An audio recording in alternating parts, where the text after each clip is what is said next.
Welcome to all our friends and ladies and gentlemen out there in internet land. Welcome to the Soscast, only here on Valuetainment, where finance meets romance, the sexiest financial podcast in the world.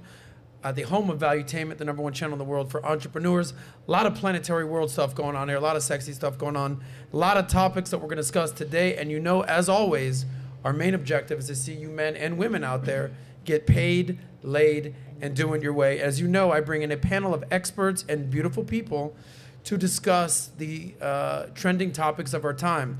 Topics today include Will Smith and Chris Rock and Chris Rock's new special, where he addressed the slap heard around the world and basically the repercussions and reverberations of what happened with that slap and how that's sort of a metaphor of what's going on in society with masculinity, toxic masculinity, feminism, modern day feminism, gender roles, traditional, modern, all that and then some, the role of a man being a provider, protector, SOS that I know you like to talk about, Kendra, dating, and of course, how to save that money. We all understand these concepts. So special guests on the show today, ladies first typically, but there's only one other gentleman and then we'll give the ladies sort of their time to shine. We got Coach Corey Wayne in the house. I just found out that he's in Fort Lauderdale as well. He's a local, but you've been a life coach that focuses on attraction, relationships, masculinity. You've been doing it for almost 20 years. Almost 20 years now. Welcome to the show, brother. Thank you. Yeah. Thanks for having me. How you feeling? I feel good. Yeah, you feel very relaxed. Let's get after it. Let's get after it. Okay. Fosh Posh, Nafisa Terry's back in the house. Beautiful, sexy, feminine. We met a year ago at Model Volleyball. That's coming up. Again, next weekend we'll discuss that. Anything new in your life? Any updates that we need to understand? What's new? Oh, I'm coming out with a course. A course? I'm coming out with a course, yeah. Oh. What kind of course? It's basically how I started from like the ground up in like the influencer marketing, and now I want to teach other people how to do it with like literally zero resources, no money. Like when I tell you I came from the ground up, and I kind of want to teach other people how to do it. So I'm working on that right now. Started from the bottom, now we're here. Can we turn Fosh up because I want to hear everything she has to say, Angel. And then also the Crimson Cure, Kendra Davis, aka DJ Fish Grease. Oh, I found that out. Red Pill, not recent, but converted from Christian to Islam. yeah, that was a long time ago. Long time ago. You know, don't date yourself. You still look young. But first time on the show. Yes. I've seen a lot of your content. And I'm excited to learn from you today because we got a lot of stuff to discuss. Last but not least, Natalia Del Valle is in the house. Hi, $1 million smile, $100 reader. And she will be answering. That was a good one. sorry. She'll be answering all your super chats, your comments. She's paying attention to that. Yes. She's here monitoring the chat.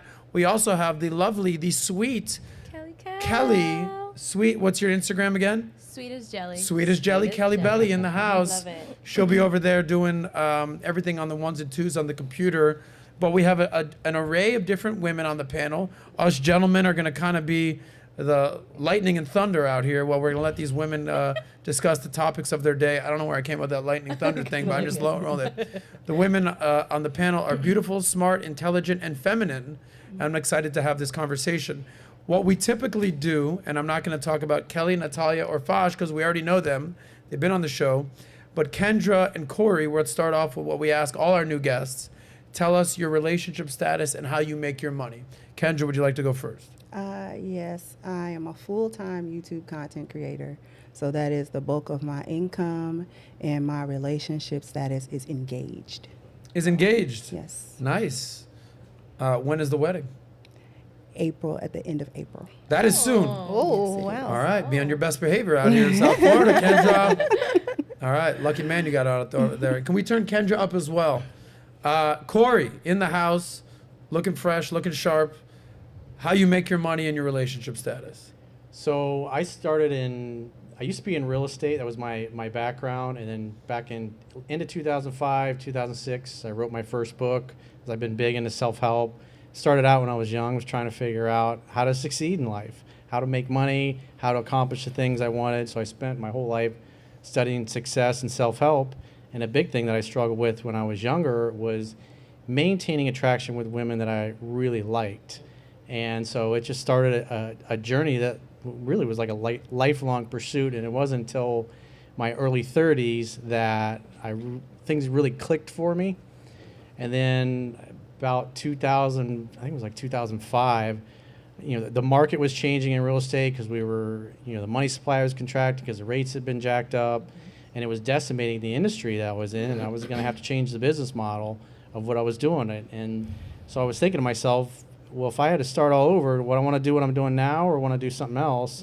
And that's when this idea of mentoring and coaching and helping people popped in my mind. My back got real hot. I started sweating. It just kind of like hit me.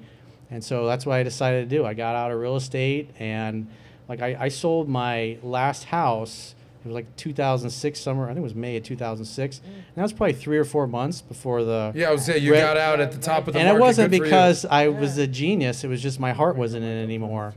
And then our office building, we ended up selling that about a year later. And that capital from that and other things that I had was what I used to start this business. And you've been coaching for almost 20 years now. Almost 20 years. I got four books. And how old are you? I'm 53. Damn, looking good. I don't ask the ladies their age. We all know that rule. Okay, I did that one time, got slapped. Speaking of getting slapped, let's get into our first topic of the day. Okay, we all saw everything that went down about a year ago with Chris Rock hosting the Oscars, Will Smith, Jada. She initially was receptive, joking, ha ha ha ha ha. And then Will Smith snapped. And he was slapped. laughing with her. Yeah. He was laughing with her, and then finally they made the G.I. Jane joke, and it all hell broke loose. Thanks. My opinion is if he just took the joke in stride, all the entanglement, all the nonsense, the red table talk would have kind of come and gone, and Will Smith would have kind of been able to continue his career. Instead, he kind of embarrassed himself, did a slap Chris Rock. The rest is kind of history. So I want to play the clip of Chris Rock's special, of him addressing exactly what happened, and then we'll have a whole entire conversation on the other side of really the metaphor of what that's done for society and at large, and we'll get into an array of topics today.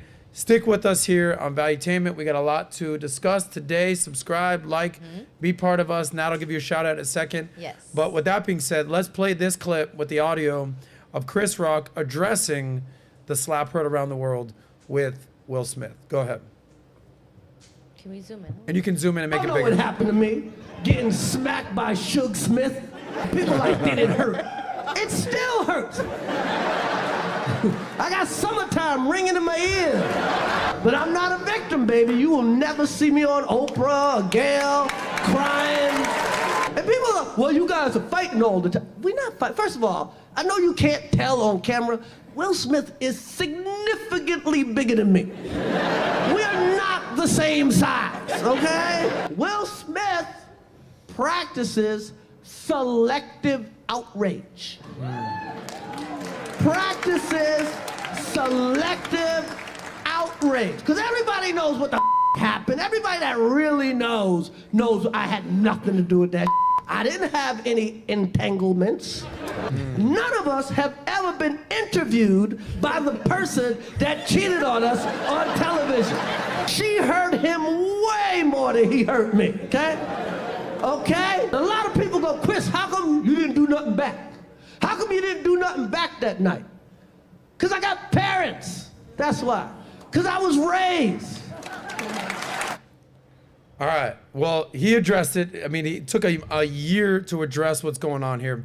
So here's what I want to say and open up this conversation. The Chris Rock special about Will Smith and Jada. So there were 4 people, actually 5 people involved. You got Will, you got Jada, you got this dude, August Alsina, and then Chris Rock gets involved, and the 5th person involved is the rest of us now, because we can't stop talking about it. Society at large. So really what happened with them with this entanglement, it's sort of a metaphor for what's going on in society today. Masculinity, or toxic masculinity as it's been called, feminism and modern feminism and the pros and cons with that, the emasculation or feminization of men, who wears the pants in the family, respect, getting cheated on, embarrassment, the concepts of being the provider and the protector and protecting your woman and being there for your woman, all kind of encapsulated in this entanglement. So we're going to have a deep discussion on this right now. So now we all know Fresh Prince of Bel-Air. What's going on with Will? I don't know if he's going back to live with his auntie and uncle in Bel-Air. Remains to be seen. But here's what I want to get your guys' opinion on. Crimson, I know you're not shy. What's your entire take on this entanglement situation? Who came out ahead? Who's looking like a loser? Men, woman, Jada, Will? What's your initial take? Okay, so I did some content on it when it first happened, when he first slapped, when Will Smith first slapped Chris Rock. And my whole take on it was Jada. I'm like, she initiated that. She put, as I call it, a battery in Will Smith's back, and he marched himself up there and almost obliterated his entire career on a night that he was to be celebrated. Right, because he did win the Oscar that night for King Richard, right? Exactly. This was supposed to be a celebratory night Exactly. for Will that turned out to be a disaster. Right, Yep. his crowning achievement in his acting career. And he does that. So now, when we take a look at what Chris is saying, Chris is right. He hit the nail on the head, really, because you being mad because you're already embarrassed, because your wife embarrasses you publicly on a regular basis, do not take that out on other people. To me, Jada displays all of the characteristics of a narcissist, and I know everybody likes to throw that word around, but I mean that in a real way. She actually displays some of those characteristics, because Chris was right. You don't get interviewed by the person that hurt you, that cheated on you. That's narc stuff, you know. And then she gaslights him. It's an entanglement with August. Like, girl, you were sleeping with that man. That is not an entanglement, baby. And you can't get on camera and tell your husband in front of the world that you really wasn't. It was almost like, I really wasn't sleeping with him, but I was. In the end of it, Chris is right. Don't take that on me. I'm glad that he mentioned him being raised as the reason why he didn't retaliate. I'm not getting in a fist fight on stage in front of the world because you jumped out the window and came and hit me. So let me ask you guys a question, because nobody here has ever been interviewed by their ex after they get cheated on, right? This is a very new concept right here. By the way, we might do an episode here. Maybe I'll bring in an ex and fuck it, you know. Let's go. We're going for views here. Does anyone here think, like, who are the winners and losers in this scenario? Like, put yourself in Jada's shoes, if you will, Fosh. Is she, like, if you could, go there for a second. I mean, I think everyone's losing at this point, because you have Chris, who's been humiliated on TV. You have Will, who's losing, like, you know, his reputation now, because now he has Chris talking about him. He has his wife who also is talking about him. I think everybody's losing at this point, to be honest. There's no winning. Nobody's winning in this situation. And now this is going to be, as long as we all live, this is going to be talked about. Like, this is going to be the fucking laughing stock of it forever. Do you think winners and losers in this situation? Go ahead. Well, I mean, as the old adage goes, all publicity is good publicity. And so you got millions and millions of people around the world that saw this. And so it puts attention on Will Smith's career, Chris Rock. Chris Rock obviously had the comedy special, and it was funny as hell. I mean, at the end of the day, they're all going to make more money because of it, just because people are paying attention to what they're saying and doing. But, I mean, Will Smith, even Chris Rock said, he looked like a bitch. Yeah. And if you saw, like, what happened when Chris Rock is roasting Jada about the G.I. Jane thing, Will Smith's looking over, they're all laughing. And then at one point, you know, Chris Rock keeps going, and then Will Smith's smiling. And then the next time the camera comes on Will Smith, you see him look at, you know, he's looked over at Jada, and because now she's got a pissed off look on her face. And then Will Smith has the demeanor and the body language is, oh, mommy's upset. Let me go do something, and hopefully I'll get an attaboy. And so he gets up on stage, because if you notice, when he smacked Chris, he was strutting. You know, he's like kind of pulling up his pants. He's got his arms out. He's like proud. Mommy's going to be happy with me. He felt proud that he did that, yeah, you're saying? Yeah, exactly. You could see it in his body language. And so as he walks back down, he's expecting to get an attaboy from her when he goes and sits back down. Yeah, embarrassing. In my opinion, there's only one winner in this entire situation. That's Chris Rock. Yeah. Chris Rock was the biggest comedian in the world in the 90s. Before Dave Chappelle, there was Chris Rock. Before Chris Rock, there was Richard Pryor. We all know this stuff. Chris Rock, for you young folks out there, as big as it gets in the comedy world, he hasn't been that. He's been overshadowed recently by, whether it's Kevin Hart, whether it's Chappelle, whether it's some of the up-and-comers out there, Theo Vaughn. Obviously, Rogan's massive these days. But Chris Rock was the #1 guy in comedy, and his career was sort of trending downward. Now, this is the best thing that's ever happened to his career. Getting slapped in the face at the Oscars could not have worked out any better for Chris Rock. Who is this not looking good for? Well, Will Smith, bro. You don't need any more publicity when you're one of the biggest movie stars in the freaking world. You're Will Smith, all right? You're Men in Black. You're Fresh Prince of Bel-Air, all right?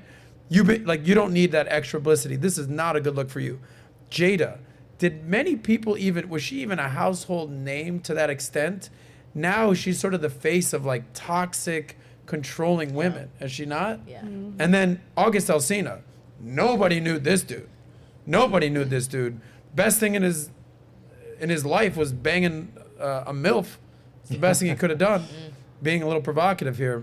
So, what were you gonna say? No, nothing right now. Okay. But he practiced selective outrage. That's kind of what Chris Rock was saying. That nobody's ever been interviewed by the person that cheated on you. Facts. What do you think he meant by selective outrage, Kendra? Because why are you angry? Why take out whatever it was? And I agree with Coach. That was, oh, mommy's mad. That's why I said she's a narc, because she looks over at him after she was laughing. She was like, ha, ha, ha. She looks over at him like, now what are you gonna do? Because this guy just said something I don't like. The first part about it is I don't believe that she didn't like that. You do look like G.I. Jane. It wasn't about her. She tried to make it about her alopecia. It wasn't about her alopecia. It was about the fact that she resembled Demi Moore from that role. Yeah. That is what Chris Rock is talking about. If you're old enough, you know what G.I. Jane is. And so that was the selective outrage that I think Chris Rock is talking about.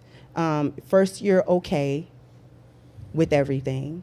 And then all of a sudden, it was sudden. It wasn't even like there was a ongoing, at that moment, Chris Rock making one joke at her expense after another. And there wasn't even a warning like, hey, cool out on my wife. You know what I'm saying? Like, we're not funny. He's reading them. He's looking at them as he's telling the jokes, and they're laughing. Mm-hmm. So as a comedian in the business, as long as Chris Rock has been in the business, you have to read your audience in terms of your jokes.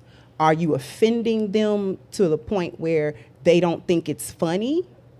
Or is it just edgy and they still think it's funny and they're still engaged with you? He's been doing it long enough to understand. And when you're the host at an Oscars, your jokes are really tame. Your jokes are really tame. Yeah, it's you're not the like PG he's at version his, of your jokes. Mm-hmm. So he wasn't going out of the box or out of control or anything like that. So that's the selective outrage I think he's talking about. And I would agree with that, because you're laughing at one moment and then the next moment you're up slapping him, and then they tried to, backpedal later and was like, oh, well, he always talks about her. He doesn't always talk about Jada. And Jada needs somebody to talk about her. Because since when was the last time Jada had a big role anywhere? Mm-hmm. Her biggest claim to fame is being Will Smith's wife. Bingo. Mm-hmm. Let's read some quotes, and then let's weigh in on this. So the last quote that I remember hearing from Will Smith, notable quote, was, "Keep my wife's name out your mother in mouth." True. I'm sorry, I won't do it again. I heard, keep my wife's name out your mother in mouth. We all remember that at the Oscars a year ago. Yeah. Now, in response to the Chris Rock special, Will Smith calmly says, "Chris insulting Jada again is below the belt and distasteful." How high road of him. Candace McDuffie, there's some sort of famous perspectives out there. Candace McDuffie, who labels herself a black feminist, on CNN says Chris Rock deserved to be slapped. Words that make black woman the punchline should have consequences. That's what she said. Then, on another side of things, Gordon Ryan, who calls himself the jiu-jitsu goat, I ain't fucking with that dude, says, "Bro, you got smacked in the mouth by a grown-ass man and did nothing about it. So there's different sort of perspectives here on this. So this goes to the role of a protector. Some people say that Will was just protecting his woman. Some people will say that he's pussy whipped type of a thing, sort of doing what he needs to do for mama, like as you said. How should have Will handled this situation? And more so, how would you want your man to handle a situation like this if you got disrespected publicly? So how should Will have handled this, and how would you want your man to handle this if you got disrespected publicly? Nat, you want to weigh in on this? Okay, so first Someone question- disrespects you publicly. What do you want your man to do? I would probably if it really offended me, I would probably just remove myself from the situation. I wouldn't want to have an emotional reaction publicly. That's you as the woman. Or my significant other. Okay. I think when you revert to having an emotional reaction right away, a lot of the time you regret things that you do. So I wouldn't want that. I've been in a situation where I've had my significant other react in an emotional way, and it actually made me nervous. It made me like a lot of anxiety because I didn't know what was going to happen next. So I would just prefer, obviously I don't need my man to go smack someone or to yell at someone in front of me to know that things are taken care of. I would have the assumption that he would address the situation in a appropriate setting and know that it's never going to happen again. That's how I would want it to be handled. Okay. Fosh, what about you? If you get disrespected publicly, how would you want your man to handle it? I agree exactly everything that you said. Handle it that way instead of like making it so huge and then you regret it, because when you're in your emotions, you definitely start acting a little strange, Right. and you do a lot of things you regret. Yeah. So I think even also when you react in that way, it's almost like you're confirming what they're saying is correct. So I think you're better off to take it, analyze it, correct it at an appropriate setting, and move on from it. Okay, so that's if you're getting disrespected verbally. Got it. Okay, so Kendra, do you have any disagreement with what the girls said? I actually do not disagree. Here's the thing. First of all, let's just get it out the way that Jada was not being disrespected. However, if we were to assume that her or me were being disrespected verbally in public and I'm with my man, I trust, because that's why he's my man, I trust that he's going to handle that situation in the best way that he believes to handle that situation. If he thinks the best way is to just remove us from that environment, I'm going with that, whatever it is, because I don't need an attack dog. My man protects me, and he does that in various different ways. He does not have to become physical in order to do that, because I trust that if I'm somewhere with my man, I'm not somewhere where the possibility greatly exists that I am going to be disrespected publicly. And if it happens to happen, then I'm trusting his leadership. I'm trusting his judgment as a man, because the reality is men don't want to get into confrontations because they understand that they will. And if he believes that I'm so mortally wounded, his protection's gonna kick in and he's going to want to feel like I gotta do something about that. I don't ever want my man to feel like he's got to jump up and do something about my feelings being hurt or whatever, because my feelings may or may not be that hurt. I may just be ticked for that moment, and we can talk about it in the car and I can vent and then it's over. So it sounds like you ladies want your man to practice stoicism. Yeah. Like maybe almost like make eye contact with you, see how you're feeling. Don't overreact. Don't become emotional. Don't rush to judgment. Yes, Cool? Yes. All right, that's if you're verbally attacked. Now let's go deeper. Some men get a little handsy, especially with women. Disgusting situations for men to do. I've been in a situation where I didn't even know this. I'm in a club and some dude grabbed my girl's ass, walked away. She's offended. I don't know what's going on. I look the other way. She's like, "Did you see that?" "See what?" The guy's walking away. I'm like, she's like, "Some dude grabbed my ass." "Who? What guy?" She's upset. "Which guy?" She points to like dudes in a crowd. I don't know which guy. What do I do in the moment? Do I go fight some random guy that maybe, I don't know what. She's offended. I'm just like in the middle of nothing. I thought we're having a good time. It's very confusing in that situation. But sometimes it's not so confusing. If a guy touches your woman, like now we're fighting. Okay, so go to a different level of disrespect. There's verbal, and there's physical. Verbal, it's almost like play, keep it cool, practice stoicism, calm, cool, and collected, all good. If a man disrespects you to the point where it's physical, now, what would you want your man to do in that situation, Natalia? Call me crazy, but the same thing. I don't want to have a scene.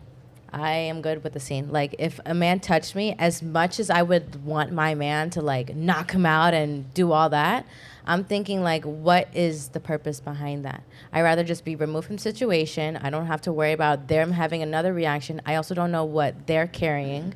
I don't know if they're going to taser, a gun, a knife, if they have some switchblade. I'm not sure, and I really don't care. For me, my safety and my significant other's safety is top priority than somebody physically. Now, if somebody came to me and, like, slapped me in my face, I'm sure just my significant other's reaction would be to defend me physically. But, if we're in a club and something like that happens, I can't really expect my man to go, dig down the guy who decided to grab my waist or, tap me on my thigh or whatever it is. At the end of the day, I think even in those certain situations, you also have to analyze, like, where you are. Like, if I'm at Publix and a man comes and puts his hand up my skirt, then that's different than I'm in a club and someone does that. So I would just want to be removed from the situation and then learn from it. I don't really encourage, like, physical altercation. Again, that makes me, like, really nervous, and I also don't want to put my significant other in danger. Nah, you don't want any of the smoke. You don't want your man catching any of the smoke. Nah, I agree everything that you're saying. Thank you. Because next thing you know, somebody, they could possibly have a gun, or, like, it turns extremely left. Yes. Next thing you know, your significant other is what? Has an assault charge, is in jail, and then you're stressed over that, and you're sad. Okay, Yes. so it's very clear thinking here, long unless term, not unless just I an hear emotional otherwise, response. you don't want your man fighting or getting physical to defend you. No. Any He does not have to do that. He doesn't unless he has to. He'll have to As a when he last has to. resort. Okay, so Yes. let's get to that. When is it necessary, and when would it actually be sort of a turn on for your man to get physical to protect you? You want to take this, Kendra? Well, the turn on is going to happen anytime, whether he's physical or not. And anytime he displays his masculinity to me, that's a turn on. Even if he grabs me and says, "Come on, baby, let's go." Because I still feel protected. I still feel like he's got me. He's not going to let harm come to me So rather than unnecessarily. going and fight the guy, he comes and comforts you, makes you feel protected. Let's go. We're getting out of here. We're getting out of here. Like, let's say That's the displaying situation and masculinity to saying, you. and like we're in a crowd. We outta here now. Somebody Let's go. somebody grabs me or touches me. I don't know exactly who it was. Maybe I'm kind of upset about that. Yeah. But I can't point out who the guy was or whatever. I don't want him trying to give every man a third degree about whether or not they touch me. If he says, "Are you upset?" I'm like, "Yeah, because some dude just grabbed me and I don't know who it is." He's going to be upset about that. But at the same time, he's also going to be like, "Okay, come on." Got it. And then I'm still protected and I still feel his masculinity. So Gotcha. if he has to, here's my thing. I will let him decide when he needs to be physical. I'm not going to put that battery in my man's back because I don't know what the other man will do. I don't know how that's going to go left or whatever.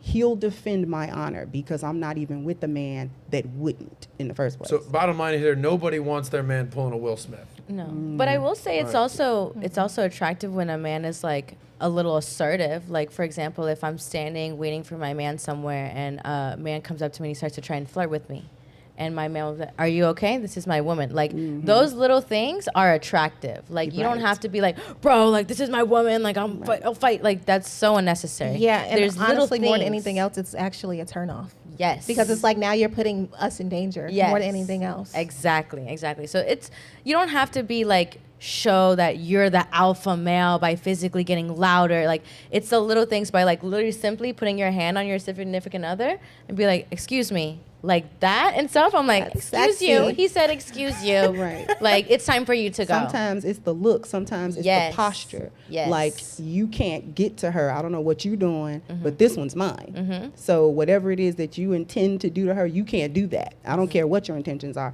And once we see that, it's like, oh, okay. It's like the higher route. They're like, "All right, Yeah. babe, we're leaving." "Okay, we're leaving." Take the high road. Yes. Practice stoicism. Don't be emotional.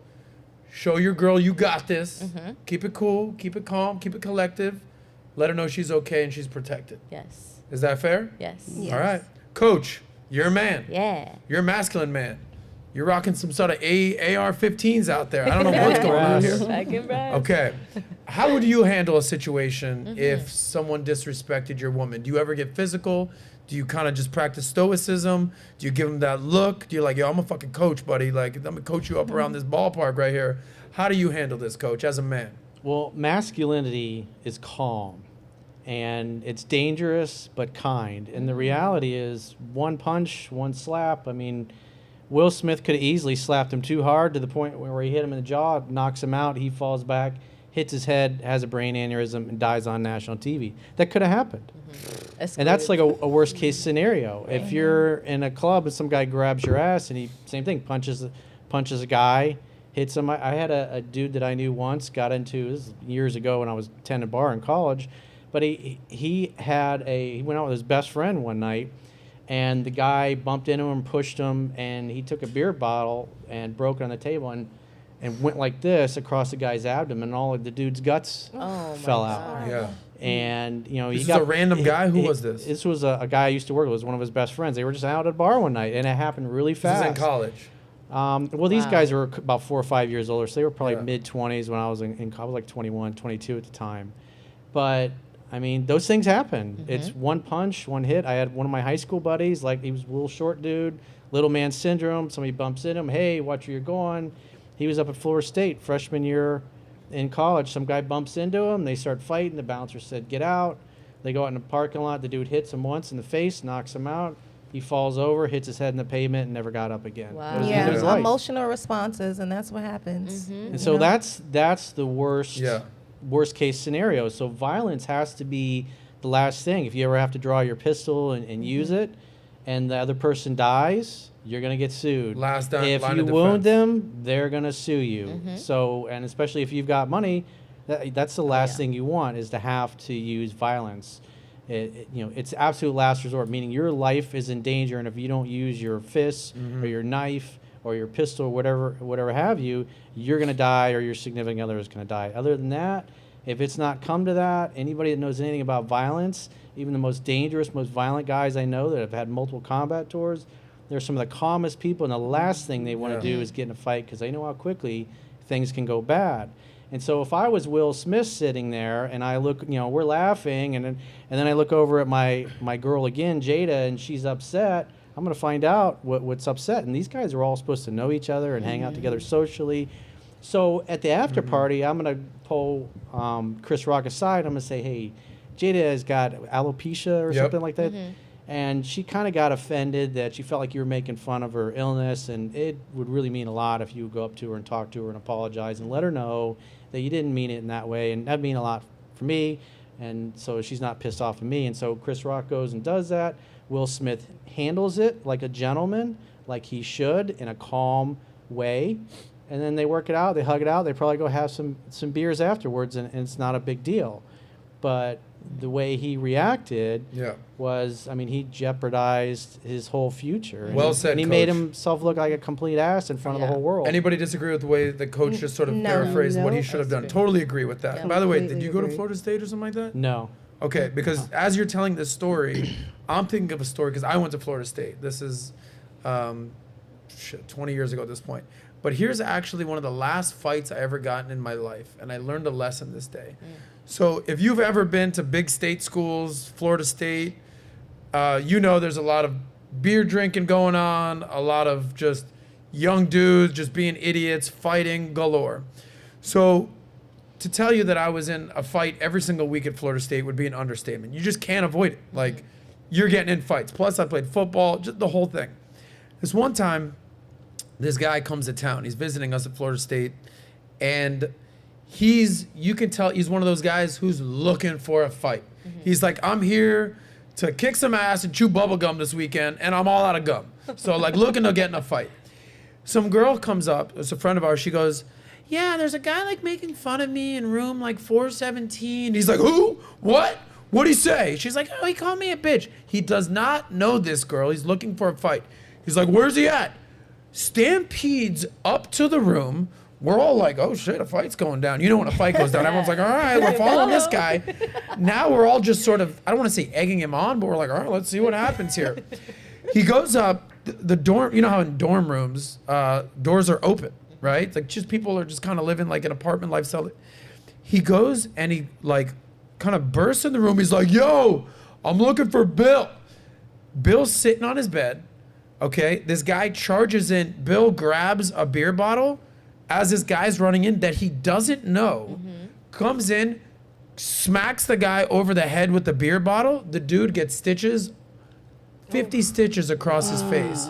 The dude's got a scar on his face for the rest of his life because whatever ego trip that he was on, he wanted to show that he was some sort of alpha male trying to dominate a situation that he had no business even getting in a fight with.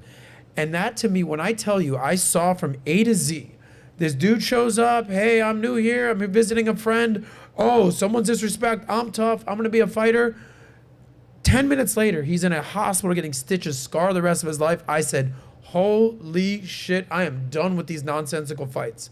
And I've said this before and I'll say it again, if I ever get in a physical fight at this point in my life, in my 40s now, it's gonna be someone that I know very well who has disrespected me after being like, yo, dude, I know you like that.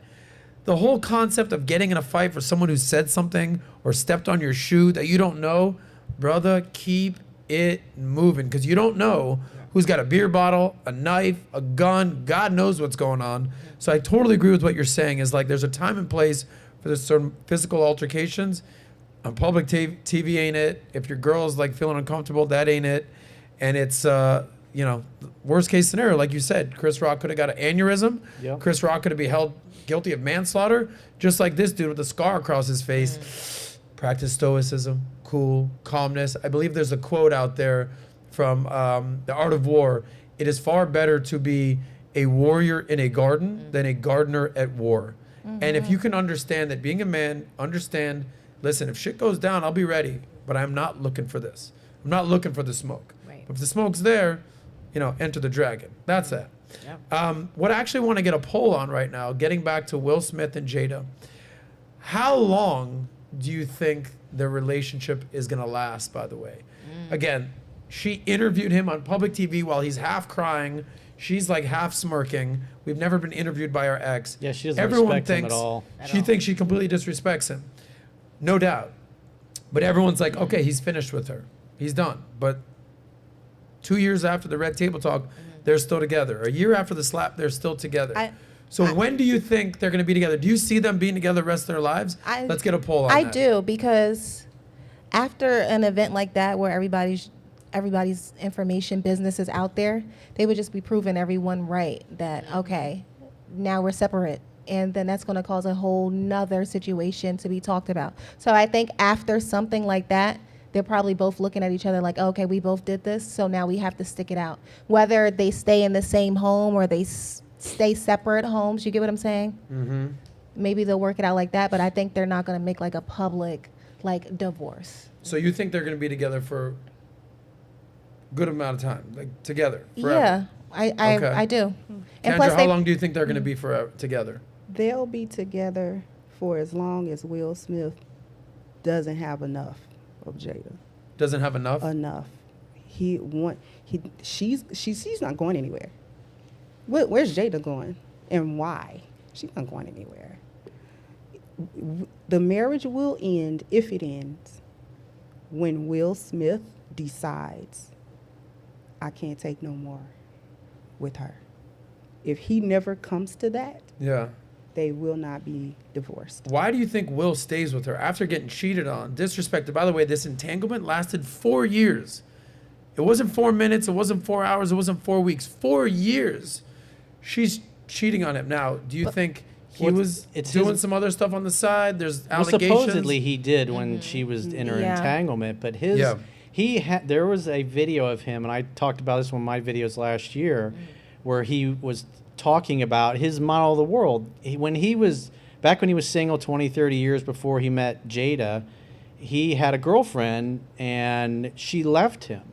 And from that, his model of the world, if you will, was, I'm going to become the most successful, famous actor in the world because if I'm the number one actor in the world, no woman is ever going to leave me. And so that's his belief. And people will act consistently with how they view themselves to be. And it doesn't matter whether the view is accurate or not. And so for Will Smith, his operating system is, I'm the most successful actor in the world. My wife's not going to leave me. So the only way I see their relationship ending is if Jada leaves him for another man, which she already did once. And despite all the humiliation, he stuck around and put up with it. And so nothing has changed. He's acting totally consistent with his belief system. So unless maybe she does something really egregious, but I don't see them splitting up unless she leaves him. Wow. So we all think that they're going to be together for a while. I think they'll be together for a while, unless he gets a new opportunity in his career. Or his balls finally drop. Before his balls drop. Yeah. If he gets a new opportunity in his career and has a support system that's not his wife. I think that will be in a good amount of time. Now, I will say the safe route for them at this point is just stay together. Because even if you were to like break up and you have nothing new going on to go like into, it's kind of like now you're going to date and people are going to know like your business and what you've been through, what you put up with, and kind of like even how you look at yourself. So I think the only way like out of it is that if one of them have something to pull them out, like the wife meets another man that wants to marry her, and I think she would do it. I think for Will, maybe he gets a new career path and something and gets a big opportunity, and then he has a male support system that will be like, yo, bro, like, this is your time. This is your chance to get out. Like, do your thing. But I think the safe route is they just stay together. They stick it out. I mean, that is what marriage is, too. They're way too far into their own entanglement to yes. Their own get away from it. Can we do a poll on this? Yes. We don't? Okay, by the way, you bring up being abused. Go ahead. Will Smith is being psychologically and emotionally abused in that marriage. And he's acting, not only is he acting consistent with what Coach is saying, Will sees himself as, he's also acting consistent with a person that is undergoing abuse from the same person for so long. And like you wonder why people who are getting abused stay. In an abusive marriage. It's like, why? Well, he talked about another interview about his parents, and he felt helpless as a child. He felt like a coward. Well, he also did say parents don't understand. He won a Emmy for that, or whatever you win, VMA, whatever you won at the time. So, but he felt like a coward as a child when his father was abusive towards his mother. And so part of his operating system is I have to protect her. I have to look out for Jada, my wife. And so, again, he's acting consistently with his model of the world. Even though the rest of us all look at it and everybody in society pretty much agrees that he's a bitch and he acts like a bitch, it doesn't matter. He doesn't care. Because to him, if he leaves her, he's abandoning her. And therefore, he's going to feel like a coward if he does that. So you think Will Smith is a bitch? These are his own words. He acts like a bitch. It's not about being physically tough or strong, but he acts like a bitch. He doesn't act like This is how guys talk to each other. By the way, you hit the nail on the head. Who's he talking to? What men are his life? Let me tell you something. If Will Smith has homies, whether it's DJ Jazzy Jeff or Uncle Phil or whoever he's hanging out with, he needs to have dudes in his life that'll be like, yo, bro, what's going on? He needs to go have a sit down with Leonardo DiCaprio. Get Andrew Tate out of jail. Have him talk to him. George Clooney, whatever masculine, Brad Pitt, throw him in there. Whatever alpha, A-list Hollywood stars that are like, listen, bro. Denzel Washington. You are Will Smith. You know, note to self. Go check out your resume. You're embarrassing yourself. If you are a real man, you say, Jada, thanks for everything. But I'm Will Smith. I'm going to keep it moving. I've got 40 more years of being the biggest movie star on the planet. You've got 40 more years of dealing with your alopecia. I'm out. Okay? I'm sorry. So, anyway, Kelly, you look shocked. Yeah. What are the polls saying? And you kind of gave a gasp when Coach Corey called Will a bitch. Do you not think that Will's a bitch? No, you get married, you make a commitment, you have faith if you're no relationship is perfect. We don't see what's happening behind closed doors. We saw one instance of a couple like struggling to defend each other. A couple that didn't have like she cheated on him. Sure. A lot of people do that. A lot of celebrities have done that. Are we telling all of them to break up? We're still shipping like half of them. So the fact that he wants to work on his marriage, or that he loves her so much that he's willing to work on it with her, makes him a bitch. I think it makes him a man. So that's my take on that. But the audience is saying 40% think that the relationship will last forever. 27% think it'll be done in a year. 33% say maybe 5 years. Everybody thinks that Chris Rock won the whole thing. Will hasn't won any of this.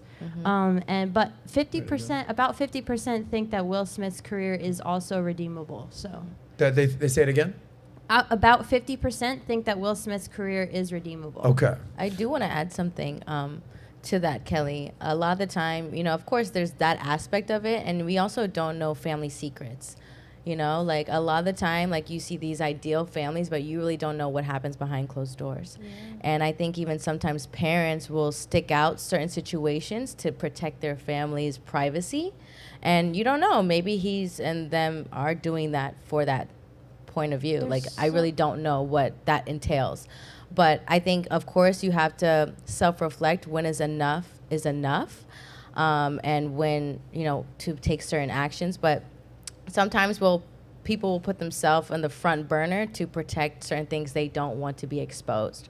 So I think there's just different aspects of it.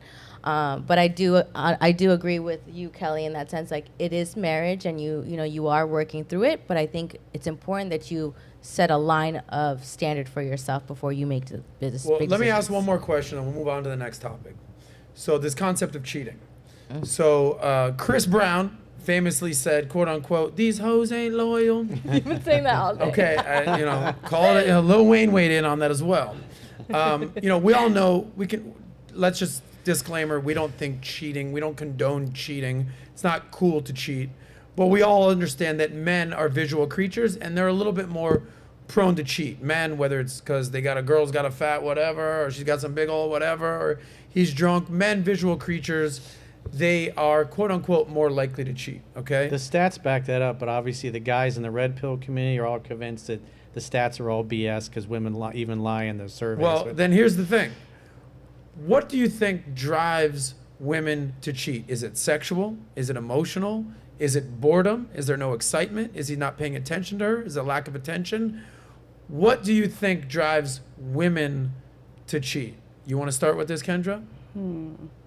I think women cheat for a lot of different reasons, but I think the reason that's never really explored is because she can.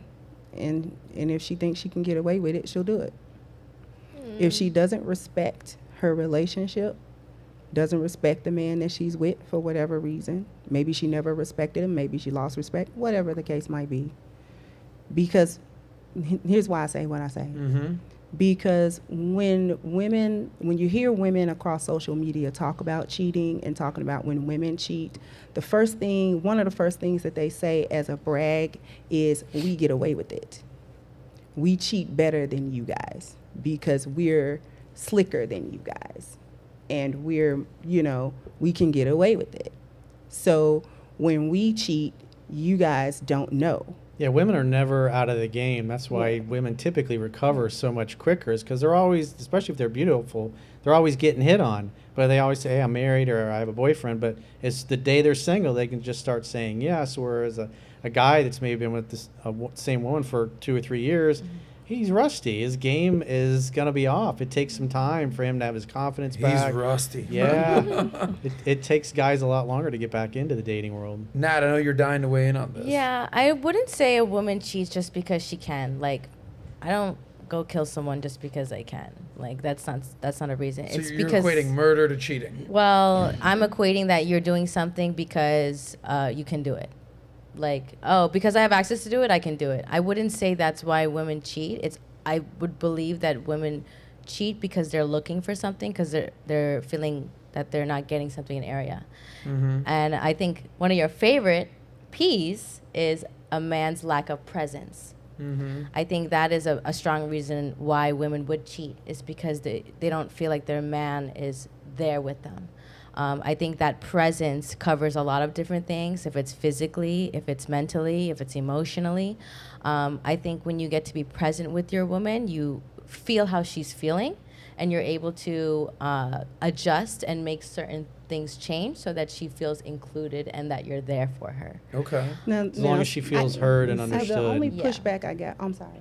I was going to say, I want to agree with what you're saying. When you lose respect for your partner, you kind of, that's where you start seeing people go off in different stuff. And I kind of want to say respect and a little bit of fear in the same breath. Because if you respect somebody, it's kind of like a tiny bit of like fear where you're like, I'm not going to do this Right. because I don't want to lose them. I don't want to, I'm scared.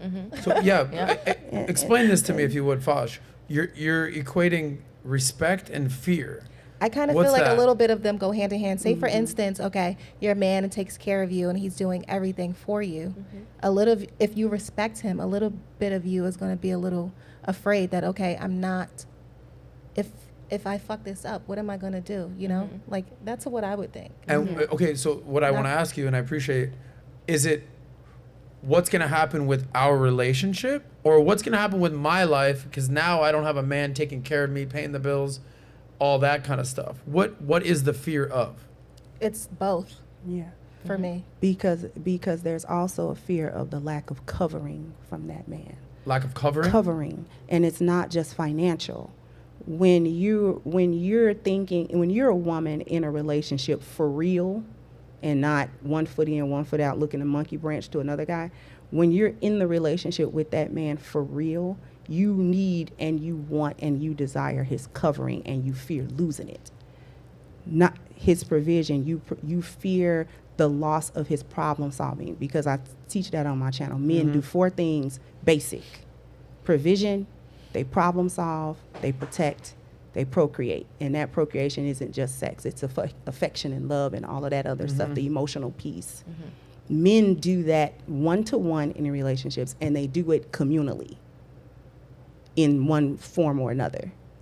If you're a woman in a relationship for real with your man, you want all 4 of those things, and you fear the loss of them, because that covering, that's not just a bill. You can, even if you didn't work before, you can figure out something to do to get some money. But men are more than money. So men are, who's gonna problem solve for me when I have an issue and I need to bring it to my husband? This doesn't mean that I'm stupid and can't figure my life out, but it also means 2 heads are better than 1. He's gonna look at a situation much differently than I'm going to look at the situation. So if I bring something to him, babe, do you think this is a good idea if I do such and such in my career or whatever? And he says, no, I don't think that's a good idea. He's gonna say, why? I don't think that's a good idea from this angle, that angle, this angle. And he's thought about that from a masculine perspective in a way that I didn't think of it. And he's gonna bring those ideas to me, something we can weigh and talk about. His protection, like I said, don't need a bulldog, need a protector. Men's protection is often prevention of a problem to begin with. They prevent, just by their structure and the way that they have things set up, is meant to prevent a lot of different harm, physical, mental, all of these other things. Because when your man want to protect you, he don't just want to protect you physically. He want to protect your heart. He want to protect you emotionally. He want to protect you from all different kinds of harm, whatever is in his ability to protect. And when he's procreating with you, he's not only having sex with you, but he's also giving you that emotional piece of him. He's giving you that love from him. So I agree with her when she says you fear it. You fear the loss of that man's covering because you feel it immediately. And that's why to me, by the way, we're going to touch on the 4 Ps and SOS and everything you talk about for sure. That's what kind of struck out to me was what Fosh was saying, is that respect and fear. Because just think about it, traditional norms, right, for a second. If a man cheats, let's just say, in a traditional sense, what does he lose if his wife leaves him? Okay, he's gonna lose his woman, his wife, his love, whatever, potentially divorce down the road, right? He could lose that. A woman, she's going to lose the provider, protector, all that.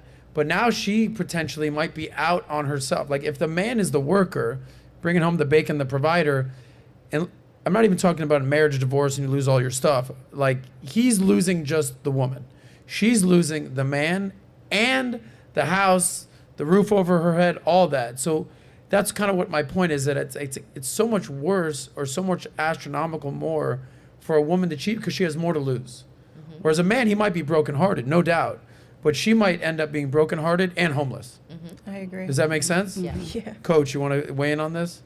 Well, because I'm dealing with a lot of guys that are either married or they're in a relationship that's gone sideways, or the woman doesn't want to be with them anymore.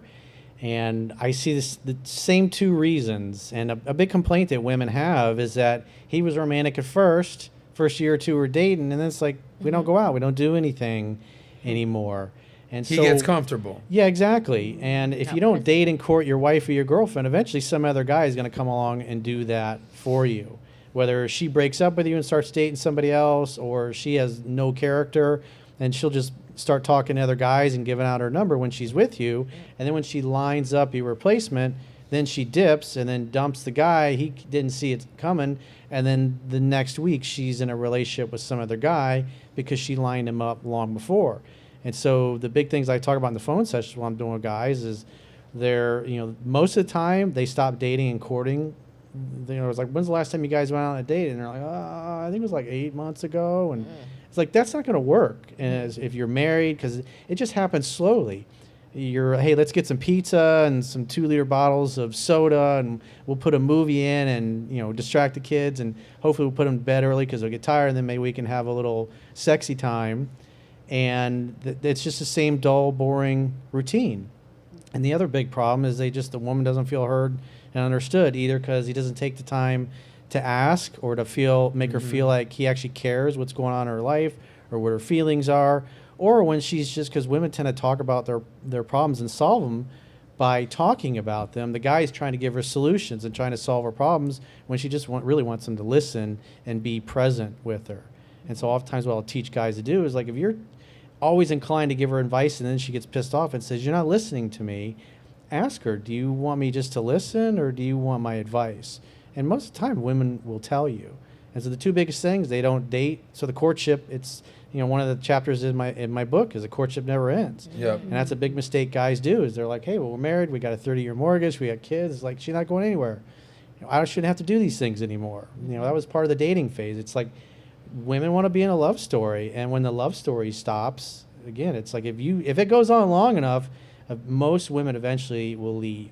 And I wish that I met Coach like 10 years ago, when I was with a girl, and the knock on anytime you're in a relationship is like, the girl will end up saying, well, I just feel like we're roommates. I'm like, well, roommates split the rent, woman. You ain't split shit. All right. Yeah, so when you hear that, the sexual polarity is gone. You're acting the same. You kind of get into this leading. roommate situation. Yeah. And then you're absolutely right, by the way, because men are naturally problem solvers. If you came to me and you had a problem, I'd be like, well, here's what you need to do. Here's an area to talk to. Go address it. Take care of it, Coach. Get out there. A woman doesn't want you to fix her problems. She wants you to listen to her problems. That's like Chris Rock will talk about. All you need to do is say, okay, get out of here. You don't say, no way, okay. I told you that bitch crazy, because every girl's got a girl they work with that is crazy. And that's all that a man needs to do. So everything you're saying is so accurate, and it's, as a man, you need to be conscious that just because you got that hot-ass girl that you wanted to be with, that girl that you were great with, and you're with her, now you're together a year, 2 years, 5 years, 10 years, doesn't mean the dating needs to end. And then when you do have problems, just be a sounding board, not trying to be a problem solver.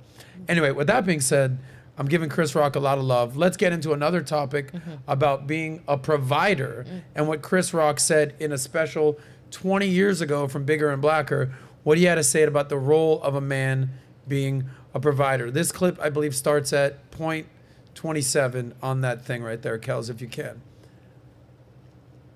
Okay, here we go. Okay, so Chris Rock being a provider. We've played this clip before, but I think it's sort of indicative of what Chris Rock has talked about for decades. And now it's sort of coming to light how he feels about intersexual dynamics now, role of a man, role of a woman, and it's on the forefront now because of Will Smith. But this kind of world ain't new to Chris Rock. He's been talking about this for quite some time. So at point 27. Audio. Only women, children, and dogs are loved unconditionally. Women, children, and dogs are loved unconditionally. A man is only loved under the condition that he provides something. Okay? I've never heard a woman in my life say, you know, after he got laid off, we got so much closer. I once heard my grandmother say, a broke man is like a broke hand. Can't do nothing with it. What kind of gangster shit is that? That's right. Women, children, and dogs are loved unconditionally. A man is only loved under the condition that he provides something. That's right. Fellas, when you meet a new girl, what do your friends ask you? What she look like? Ladies, when you meet a new guy, what do your friends ask you? What does he do? What the fuck does that nigga do that can help you out? Can this motherfucker facilitate a dream or not? That's so good. So what Chris Rock is talking about is so true. Only women, children, and dogs can be loved unconditionally. And that when you introduce or you talk about your new girl to all your boys, they say, what you look like? Show me a picture. And what he's basically saying is that when women are talking about the new man in their life, what does he do? Can he fulfill a dream or not? This is the concept of being a provider as a man. I know you talk about the P's of being a man, being a protector, being a provider, being a procreator, being present, everything with that. So the concept of what the does this mother do is very important as a man. We all know this. So, Coach, I know that you've said before that a man's number one mission in life, number one focus in life should be his purpose and mission. You know, often they say chase success, not women. Even Kanye, cancel him or not, he said, I don't know what's better, getting laid or getting paid. I know when I'm doing one, the other's getting away. And I'm like, holy shit, that's like I've been a theme in my life. Am I focusing on getting laid, getting paid? I don't know. So it kind of goes day by day, week by week, year by year. So when you're coaching best ability, what percentage of time should a man dedicate to getting paid, and what percentage should he dedicate to getting laid? Well, his main focus should always be his mission and purpose in life, because that being successful at it shows that you're competent at creating a life and a lifestyle that you're proud of, that you're competent at earning a living so you can fund the life and the lifestyle that you want. And women will sleep with the guy who's the lovable loser who's always broke, but for marriage or having a family or living in a house or having the kind of dreams she wants, she's typically will sleep with those guys, but not most women, at least say normal women, are going to want a guy that is competent. He's successful, he's happy, he enjoys his life. Because if you're not enjoying your life as a single man and you're not happy and you can't get excited about your own life, how are you going to get a woman excited about it? Well said. And women are attracted to competency, guys that have things going on, that love what they're doing, because they look at that and see that they can see themselves in that guy's life, that they would be sharing in the house or the cars or the vacations or the kind of food, or if he's fit and in shape, he'll be a good influence on her, he'll be a good father to the children if he's well liked and people like him. Because it's like when, you know, we know as guys, when there, you know, there's a pussy embargo on you're in a period of time when you haven't had any, you can't seem to find a date. And then as soon as you start dating somebody and you get into a relationship, it seems like women are coming out of the woodwork and always hitting on you. And it's like when a guy is doing the best and he's the most successful, he has plenty of women in his life, he's not hungry. It's just like guys that are in a relationship. You you don't lack anything in the feminine energy department because you already have enough. Not being thirsty is that? Yeah, exactly. Women can feel that. They can these sense thirst traps that. are out there everywhere. Yeah, you got to avoid them. You got to give them the Heisman. Fosh, let me ask you a question. So we're on this concept of, work-life balance. How much should you dedicate as a man to getting paid or getting laid? I know your inbox, your DMs are flooded. I already know it. So let's say you're with a man, you're in a relationship. As a woman, beautiful woman, you want your man paying attention to you, but you also want him, being a provider and working on his mission and purpose and everything in that. If you could give me an actual time, like if there's 24 hours in a day, or even in a week for that matter, how much time should he focus on work versus you? What do you think? I think all of his time should be mostly focused on work. My dad basically raised me since I was 13 years old, and all my dad did was wake up every day at 6 a.m. in the morning, worked his ass off, and then came home around like 7. So that's kind of what I'm used to, like work, come home, feed him or whatever, and then we have our time with him, and then maybe like on the weekend or whatever, like stuff like that. So almost literally every day. So if your man, and I'm talking about your man now, not your dad. Let's separate it. Well, that's what I kind of think about. Like when I think about somebody who could be my partner, I'm thinking about totally respect. So let's say you're dating a guy now. He's working. He's doing his thing all day. He's tired as shit. He gets home. What do you want him to focus on when he's home? Is it like, let's say you have a situation where, he's taking care of everything. You're the beautiful housewife. Let's just say. What's then your role? Like, is dinner ready? Is like he comes home, it's like you're in a little lingerie looking good for your man. Like, what's your role if he is full on focusing on his mission, his purpose, and his work? What are you bringing to the table at that point? Try to keep the peace in the house, feminine energy, and just keep it peaceful. What a diplomatic answer. Kendra, you're getting married in a month or so. Mazel tov, as us Jews say. What's your role work-wise? How much time is he spending on work? You're doing your YouTube thing. That's how you make your money. What's that role like? And how do you balance the getting paid, getting laid dynamics? Well, my husband's focus must always be, or I'll put it like this, how I typically say it. I had better not be his number one priority. I had better not be his number one, because if I'm his number one, what are we doing? And this is what I mean. Yeah, and I don't want to be. I have no desire to do that. He's doing. I'm there to support the doing that he's doing. I'm there to provide the thing that he does not do in abundance, which is give him feminine support.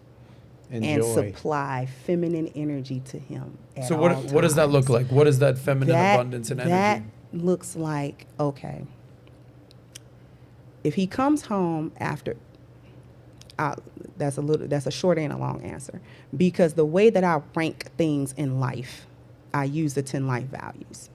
Profession, out of the 10, profession is number 8. Family is actually number 3. Leisure is number 9. So if we're talking about getting laid, that's leisure. If we're talking about his wife, that's family. So if we're talking about just getting laid, his profession comes before his leisure all the time. And what are these 10 things? What is this exactly? The 10 things are, I call them the 10 life values. And it's really just a measuring tool. Love it. I want to hear these 10 things. Where you are in life. And the first one is spiritual. The second one is health. The third one is family. The fourth one is appearance. The fifth one is dwelling. The sixth one is mobility. The seventh one is education. The eighth one is profession.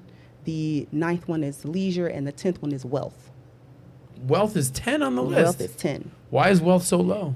Because it's not necessarily so low, because the 10 life values it's listed in order that you put your life in, but wealth is seen not last, but as an anchor. Spiritual is on one side, wealth is on the other. They actually touch each other. So wealth isn't so much less important. It's just that if you have those other things in line in your life, wealth is the result of having those things in line in your life. So couldn't one argue that if you have your wealth, then everything else can kind of fall in line after that? because but it I doesn't totally always. agree, by the way, that health is wealth. That can It go to the actually top of the doesn't list. always, because if we go back to the Will Smith, he's got wealth, and what's his life like? His family's value is not good. His appearance value even is not good now. So his internal values are actually suffering. The first 5 are internal: spiritual, health, family, appearance, and dwelling are internal. External, the other 5.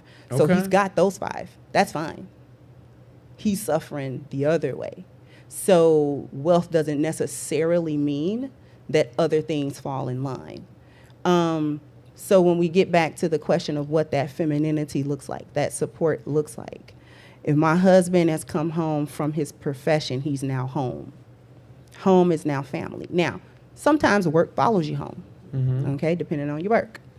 So if work follows him home, let's say he has these ideas that he wants to bounce off of me, that's my feminine support. If he comes to me and says, babe, I have an idea for the business, this, and that. I may not know all the numbers and the hard stuff, the analytical stuff, but he's not looking to me to give him that. In other words, he doesn't want me to solve his problem for him. What he wants me to do is be a sounding board, for one. And then number 2, I'm going to come at it from a feminine way. I have insight, he has foresight. So I'm going to look at it and say, babe, that sounds like a good idea, except you think you need to do business with that entity? Remember the track record? Do you know their track record? I did a little bit of research. Here's their track record, babe. Now, the decision is his. I'm not there to make the decision for him on what he should do, but I will provide my perspective to him. He takes that into consideration, and then since he's the leader, he makes the decision on his own, what we should do, and I go with that. Whether I agree with it or not, I go with it because that's the man I chose. That's the leader that I chose. So that's what that feminine support looks like. I'm supposed to give him that. And that kind of speaks to, I know I'm being long-winded, I'm gonna land my plane. That kind of speaks to going back to the question of being present when we were talking about cheating. Sometimes women lose that too. Men stop courting, which is true, but sometimes women aren't present either. They get relaxed. Oh, I got him. So I don't have to be the superstar that I was for the 2 years that we were dating. Don't get relaxed, ladies. Don't get comfortable. You know, he can see me all the time in my bonnet. He can see you sometime in your bonnet. But most of the time, he can't see you in your bonnet. You got to be that superstar that you was being when you was sashaying up and down and you wanted him to look at you. You got to do that. So, So, but typically the reason the woman stops is she's not feeling it anymore. She doesn't have an emotionally compelling reason to do those things, to dress up, to look beautiful, to try to get his attention. Because if a woman is completely in her feminine and the guy is completely in his masculine and he's showing up, and obviously the sex is really good and he's giving her multiple orgasms when they have sex several times a week, she's constantly going to be trying to get his attention, his validation, doing things for him, buying things, picking out clothes, cooking dinner, showing up with surprises, just being the joy in his life. But if she does, you look at, back to Will and Jada, Will Smith ain't being the leader in that household. He's the woman in the relationship. Jada is the man. And that's why she always looks so unhappy. And she didn't feel the attraction for him. She didn't feel like she wanted to be his wife.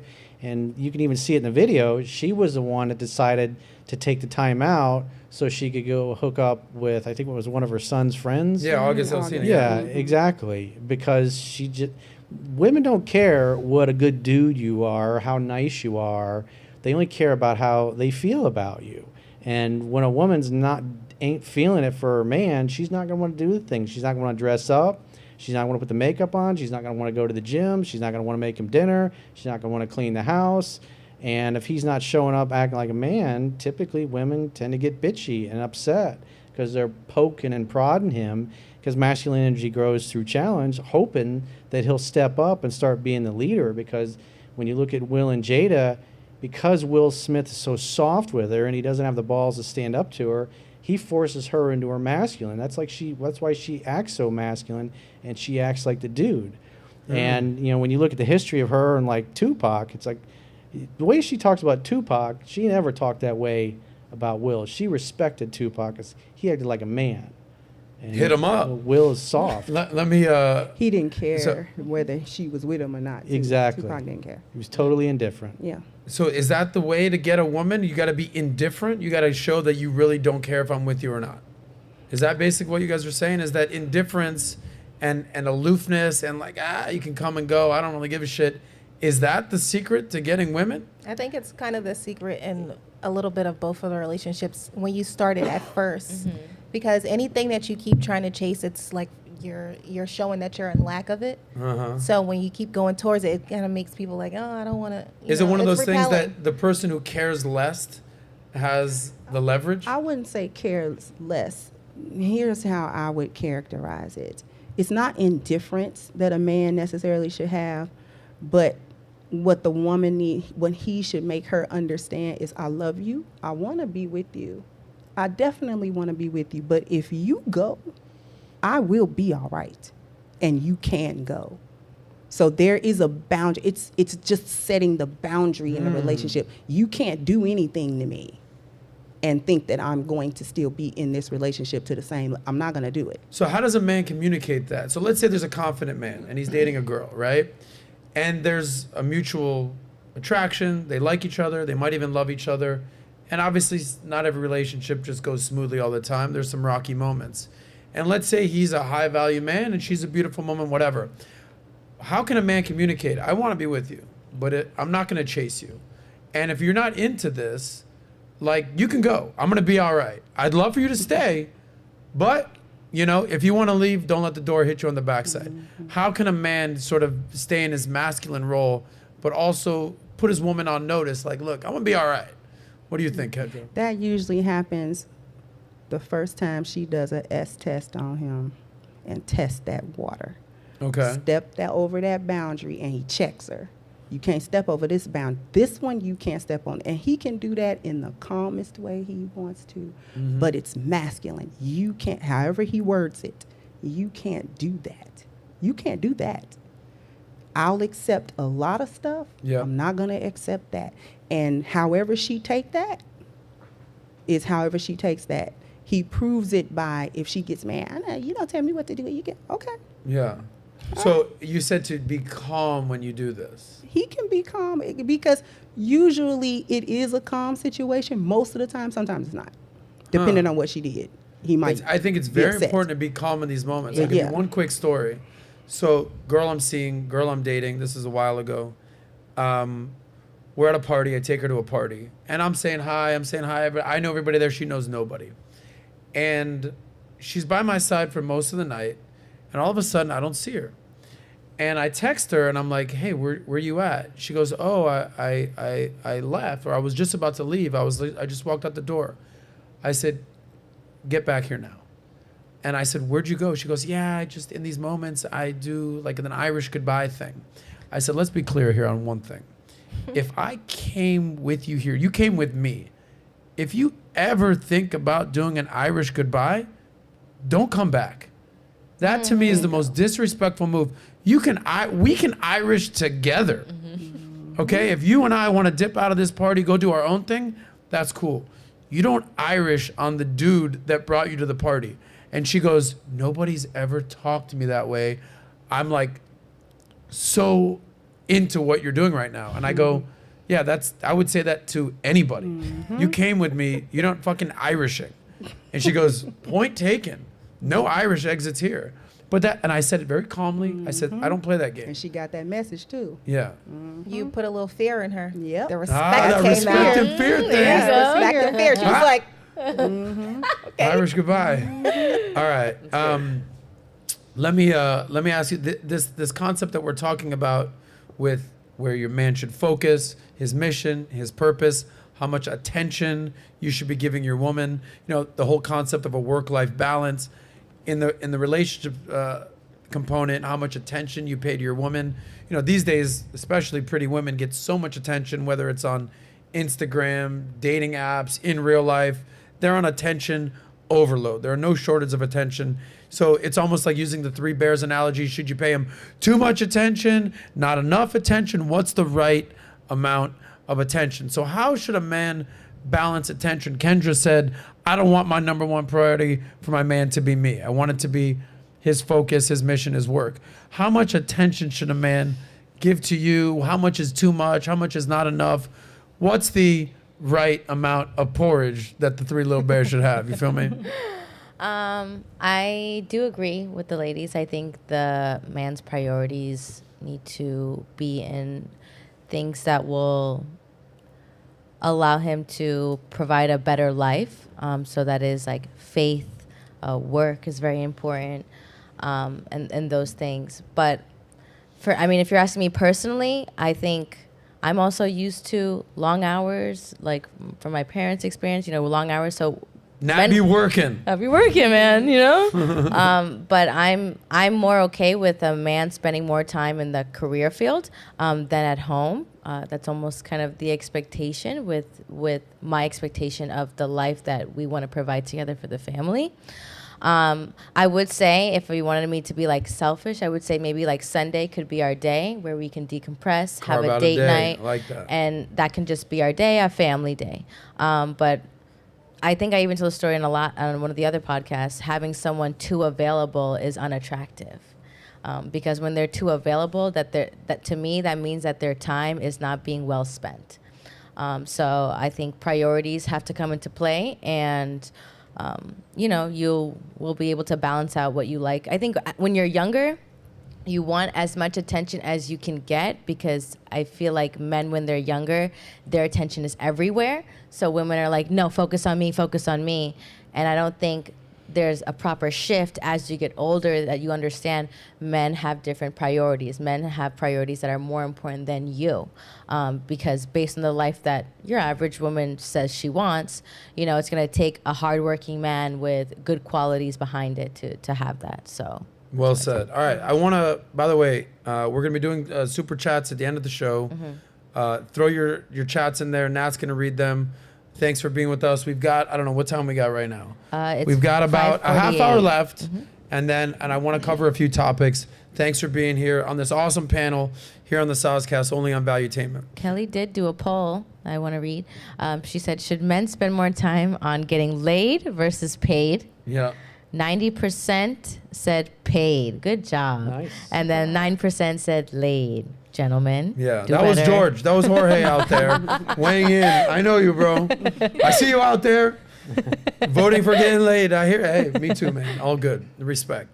Joking, of course. All right, let's get into the world of intersexual dynamics and the role of a man and the role of a woman, and we'll get our panel of experts to weigh in on this. So, Kendra, you talk about the 4 P's of male nature: provisioning, problem solving, protection, and procreation. So I want you to weigh on that. You also talk about something that's near and dear to me, this SOS system, which my last name, SOS, hello, we're on the Soscast, system, order, and structure. So if you would just kind of give us a very clear storyline of what this means as far as male nature and the SOS that they bring to a woman's life. Right. So we kind of already covered the 4 P's, and I'll just name them again: the provision, the problem solving, the protection, and the procreation. These are a man's natural instincts to do. He's naturally going to provide, even if it's just for himself. He's naturally going to provide. He's going to get something together. And he provides not only just things financially and materially, he also provides his masculine energy, his masculine light to people, a woman, a community, his family, his children, whatever. He problem solves because men have a tendency to lean more towards their logical and analytical thinking. That is better for problem solving. Women lean more towards our emotional thinking, and sometimes that's not necessarily the best for all problem solving. So men have a tendency to do that a little bit better more often than not. And then we have the protection piece where, like I said before, usually the system that he has, his leadership in general, or the way he has his life set up is typically the way in which he will protect. himself, his family. Okay, so it's not just going out, roughing up the next guy to prove that he's protecting somebody, but usually a man's protection is in his prevention of the problem to begin with, the prevention of the threat. That's how they usually deal with it, because like you got gentlemen discussed earlier, it can go left so fast and so deadly, and men know that. So they usually don't engage it that way. And then the procreation. Not only is it the sexual relation between himself and his wife or his woman, but also the affection towards his children, towards other family members, towards his friends, what have you.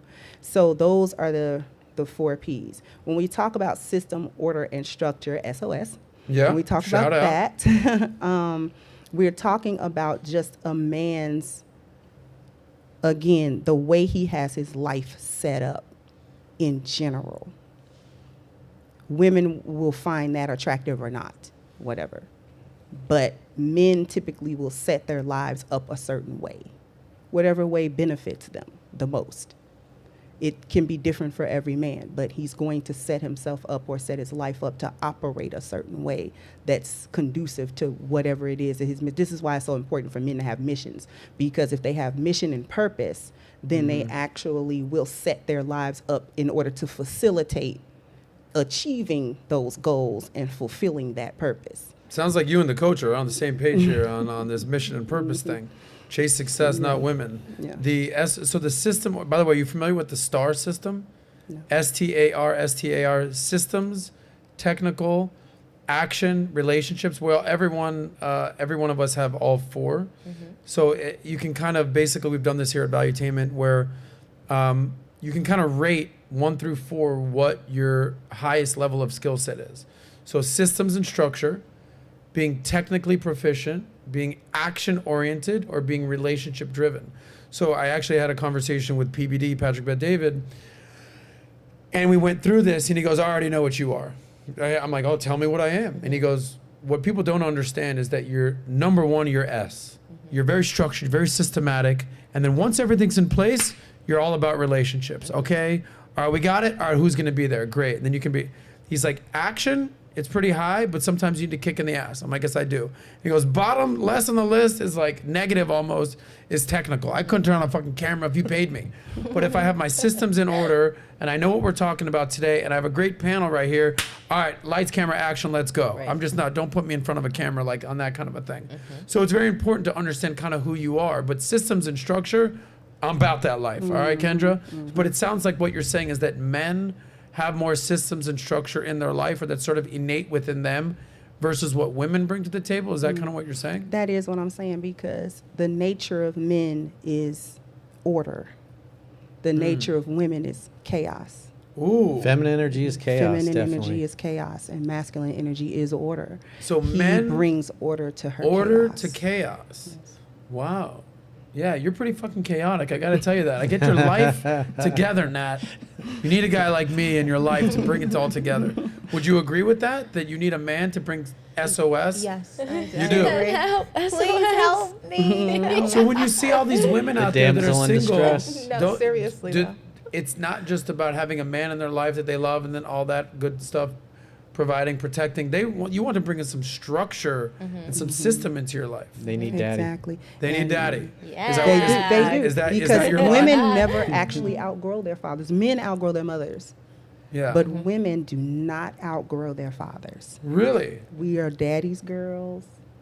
We're daddy's girls. If we're daddy's girls, we're daddy's girls. And to broaden that, we never outgrow the need for men's 4 Ps, whether that's being done one-to-one or from the community. Yeah, men provide the container of masculinity that creates an environment where it's safe for women to be chaos. So you actually agree with the men are the order, women are the chaos? This is something that you've talked about before? Yep. Okay, weigh in on that if you would. So, I mean, like we were talking about earlier, it's women, when they're in love, they want your attention all the time. Yeah. And like all relationships start out casually, just casually hanging out, having fun, eventually hooking up. Most women in Western society are typically going to sleep with a guy by the second or third date. Obviously, if you're religious, you're Muslim, you're a Christian, and no sex till marriage, the seduction happens on the wedding night, obviously. But what happens over time, and when you look at the old movies, like one of the favorite movies that I reference is It's a Wonderful Life with Jimmy Stewart, Donna Reed. The whole movie, the whole love story, she has had it in her mind since she was a little girl that she wants to grow up and be George Bailey's wife. And so she's constantly going out of her way, working with the women in the neighborhood to create the conditions where the two of them get together. Because when the two of them get together, sparks happen. And the more a woman falls in love, the more she calls you, the more she texts you, provided obviously you show up and you're in your masculinity. And it gets to the point where typically men start the courtship off, but as the weeks go by, most of the time after you've been intimate with a girl, then what starts happening is she starts calling you, texting you every other day, and then you start spending more and more time together to the point where she's always at your place, you're always at hers, you're waking up together, you're going to bed together, and they'll be stuck to you like a sucker fish, provided you constantly stay in your masculinity. Like we were talking about indifference earlier. Indifference makes a difference. It doesn't mean you're a cold fish, but it means you're laser focused on your purpose, your mission, and then when your girl wants your attention, she goes out of her way to get it. Like my girlfriend will come around and say, "I need your attention. I want you to pay attention to me. Give me your attention." And I'll do it. I was like, and I'll stop them. And I was like, "What do you need, babe?" And I'm totally 100% present with her. It doesn't mean you're a cold dick and you ignore her and you pretend like she exists. You're focused on, as a man, what you need to be focused on. And when she wants your attention, she'll go out of her way to do that by bringing joy and being easygoing, easy to get along with, communicating like an adult, not being a hothead, cussing you out or being pissed off at you. She'll communicate what you need from her. And then you got to provide it. You can't just tell her, yeah, I'll do it, and then you just go back to what you were doing before. Coach, I just want to highlight everything you just kind of said and throw it back your way. Number one, purpose, mission, man's number one focus. Boom. And when you're focusing on that, you're sort of indifferent to she's dealing with what she's got to deal with, all good. And play on words, your indifference makes a difference. And then when she wants your attention, it's incumbent on you to drop what you're doing and 100% be present and pay attention. Don't half-ass the attention in being present. So focus on your working on something that you have to get done, but just giving her 10 seconds, babe, I'm real busy. I'll be done in 30 minutes, and then you'll have all my attention. And that's what she wants to hear. That number one, you tell her that you either give it to her on the spot because you can, or if you can't, you'll tell her when you're going to do it, and then you got to actually follow through and do it. Because as a man, you can't tell your woman one thing and then do another, because then she's not going to trust your masculine core. She's going to start to think that you're full of shit. Because women know, they go off of your actions. If you tell her you love her and you care about her, and you promise to do things, you'll actually follow through and do it. And if you're constantly saying one thing and doing another, eventually she's not going to take anything you say seriously because your actions don't match your words. Fosh, how accurate or on point is Coach's very statements accurate. right there? Everything that you're saying, I agree with. You just got two thumbs up, buddy. I'm used to it. That confidence. I might right always there. be right, but I'm never wrong. I like to say. So funny. Okay, by the way, what's your relationship status? I have a girlfriend. Okay, how long you guys been together? We've been seeing each other past year now. Just a year? Yeah. What's her biggest complaint about you? Because you seem to have all the answers, so there's Yeah. got to be something. What's the catch here? Yeah. She doesn't really complain. It's like almost like on The Office. He's like, "What do you say is your biggest downside?" He's like, I work too hard. That's my biggest issue that I have is I'm just too hard of a worker." Your whole thing is, I got it all I going do this on. for a living, so Yeah. I mean, I constantly am dealing with guys and some women that are having problems, and it's when you understand human interaction, then it's just a matter of asking high quality questions and then implementing a plan of action to take care of things. Okay. Last few questions, and then we'll get to the super chats. Yeah. But something that I really want to address with our friend Kendra out here is the concept of feminism, femininity, masculinity, modern women, this whole concept. So a lot of the topics that we've seen out there, especially in the manosphere, is sort of Eastern versus Western values, traditional versus modern, Judeo-Christian values versus Islamic values, that kind of a thing. You know, even with Andrew Tate, someone that we've interviewed, that we've done content with, he converted from Christianity to Islam. That's something that you did. How has religion and traditional values shaped your views on feminism and just your ideal concept of the role of a man and woman in a relationship? It has had a significant impact on how I think about feminine and masculine roles, but also just the way in which I grew up. I actually grew up in a two-parent home, but it was dysfunctional. So it kind of taught me what not to do, what two people should not be doing. Yeah, but show of hands if that's how you grew up. That was exactly Two-parent household, dysfunctional AF. Yeah. Okay, you too? All right, congrats. But your wounds got a can great become family. your strengths, because when you Exactly. overcome something, now you can help other people because you've been through it yourself. Yeah. Okay, so you grew up in this type of environment. Go Grew deeper. up in that environment, and the other thing that helped me shape and allows me to be able to speak to gender roles, femininity, masculinity, is because I was married before. I had a 20-year marriage. He passed away in 2018. So Sorry. that's how, well, thank you. But that's how that marriage ended.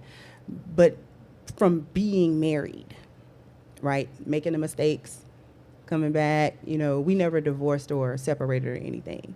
But, you know, there were mistakes made. I got married, I was 20, he was 27.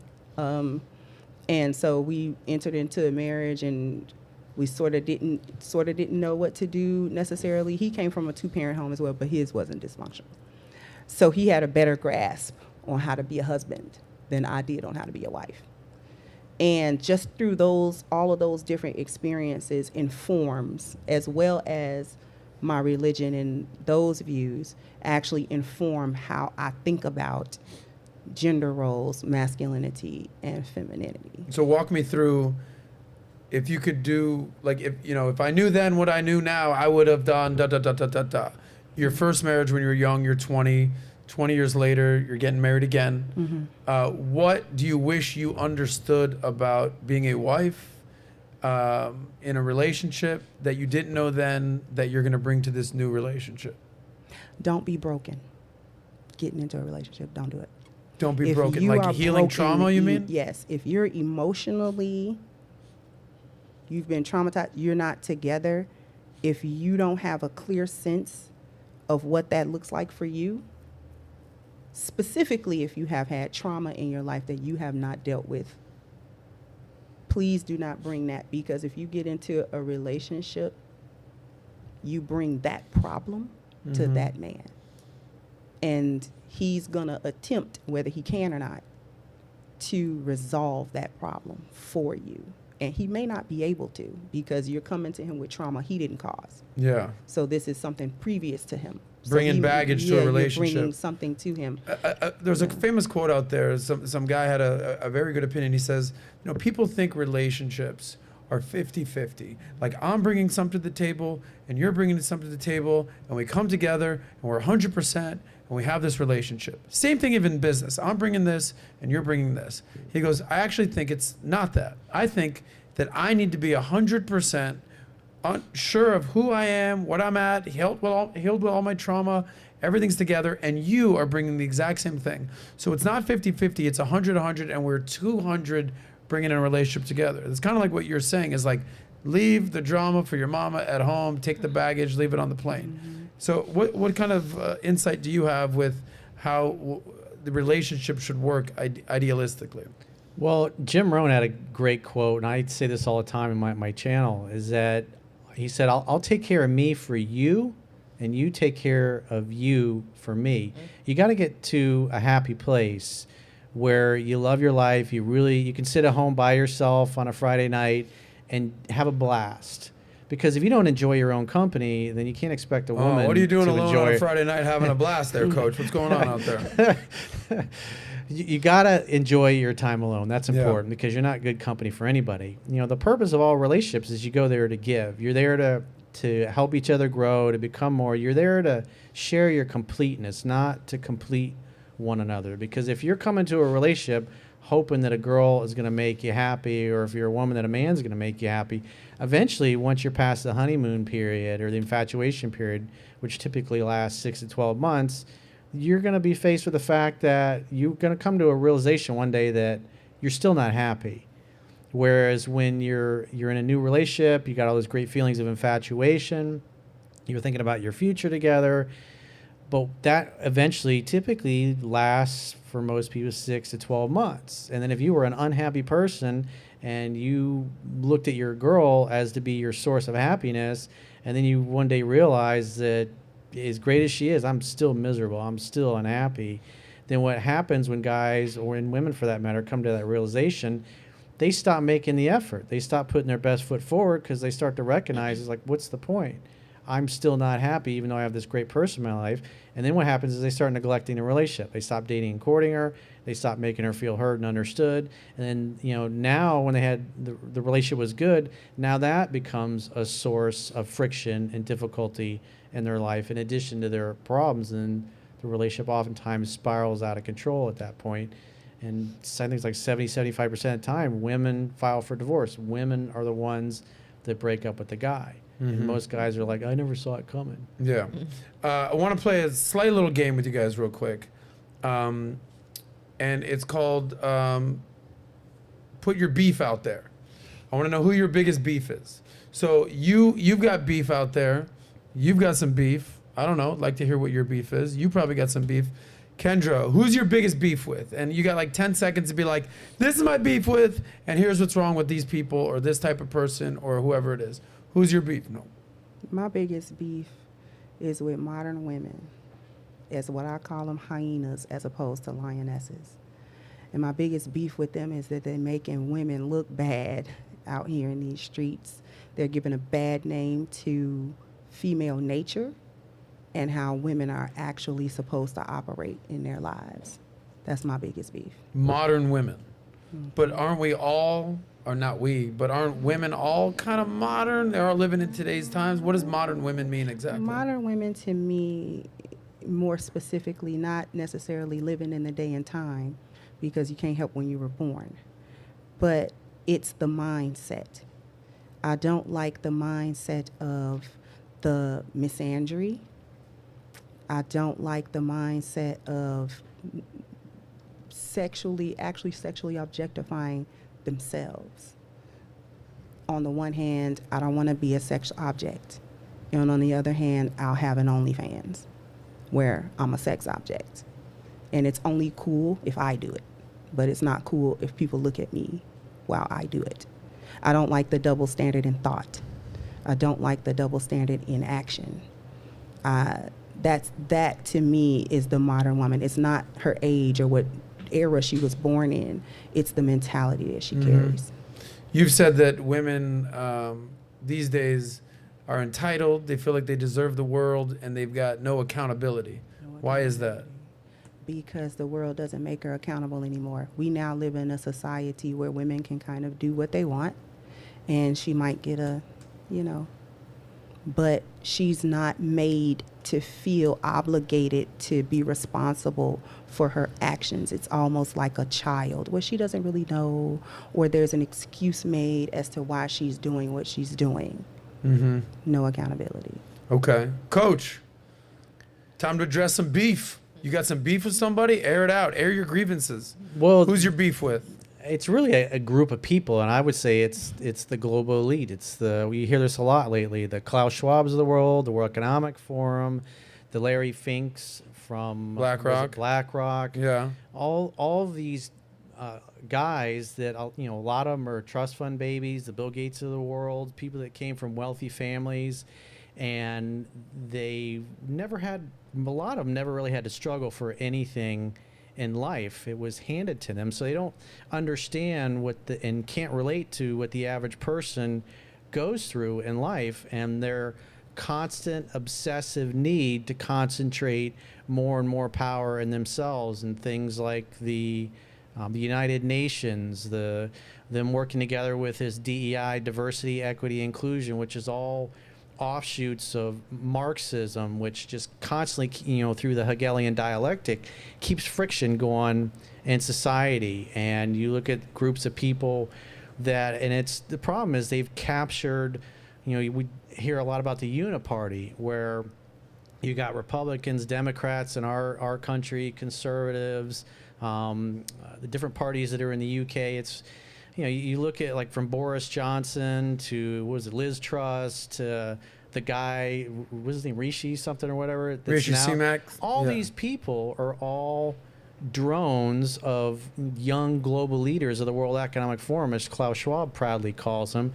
It's like, meet the new boss. It's the same as the old boss. It's, well, this guy, Boris Johnson, really sucks. Hey, now we got Liz Truss. Finally, we got somebody that she's rooting for us. She's in there for a few weeks, and then you get the new guy that's in there, and they're all people that have been indoctrinated into this globalist type of ideology that, when you look at it, it goes back to the early 1800s. It's, there was a quote that I think it was attributed to Thomas Jefferson, but I don't think there's any evidence that he actually said it. But he said this was in the time of the Revolutionary War. He says, the issue today is the same that it's always been throughout history. It's, will man be allowed to rule his own life, run his own affairs, or will he be ruled by a small elite? And so whether people acknowledge it or recognize it or believe in it or not, it's, every day in all of human history, you've got the global elite, if you will, the people at the top of the food chain that believe they're better than everybody else, and therefore they know how all of us should be living our lives. And it's like, just the stuff that we went through with the lockdowns. Mm-hmm. The old top-down versus bottom-up Exactly. approach. You look at the things with, like, Chicago, where, they have some of the strictest gun laws in the world. And then, it's like, so the Democrats fund, like, it's the small group of people that are causing all the gun crime. All right, it's well, Klaus Schwab, you're on notice. Coach put you on notice. Respect. Fosh, Miss Fosh Posh, time to air out your beef. Who's your beef with? I don't have beef with anybody. No beef? Just myself. Why I do can you have only beef with control yourself? what Nafisa does and my own mindset. What everybody else chooses to do with their life is what they want to do. So my biggest beef is and will always be with myself and how I can improve myself. Oh, okay. Well, don't have too much beef with yourself. You're doing all right. Okay. Nat, who you got beef with? I don't have beef. I'm actually a vegetarian. I'm just kidding. I'm just kidding. Mic drop. I don't have beef. I try and stay away from having, like, problems with people. I think it causes a lot of stress. There's things I disagree with, like, there's communities that I may not support necessarily, but I wouldn't say, like, I lose sleep over it. So I don't really have much beef for anybody. Sorry. Kelly Kells. Kelly, come, I'll be ready. Who's your beef with these days? I didn't think you were gonna come to me. I like what Fosh said a lot. Yeah. I Thank feel you. like that's a really intelligent answer.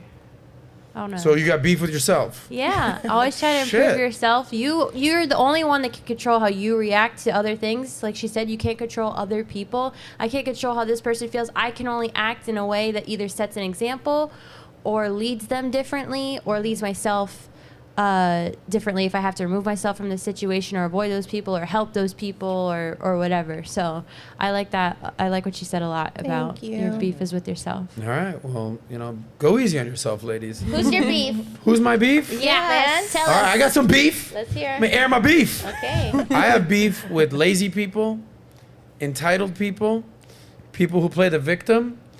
Because at the end of the day, whether you're black, white, tall, short, fat, up, down, left, right, like you got to put in the fucking work. Right.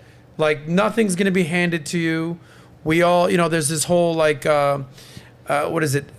Equality of outcome versus equality of opportunities. We all live in America. We have an amazing opportunity here.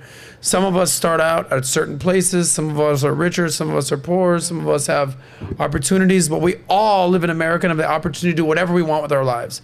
And there's just this like, I'm not even getting political right now, that it's like, oh, I never had this, or no one ever gave me this, or someone always told me this. It's like, there's always gonna be someone worse than you, no doubt.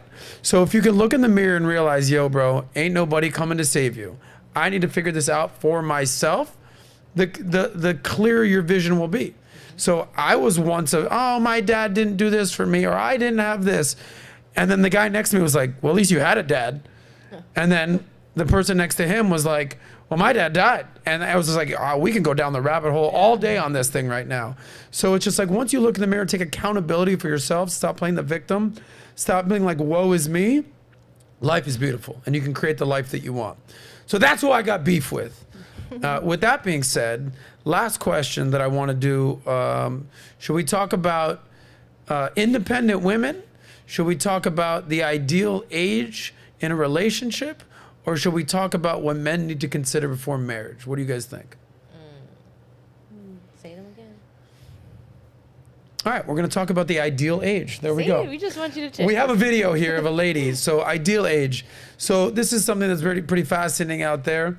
The ideal age for a man and women in a relationship. You know, there's this, let's play the clip and see what this particular lady had to say.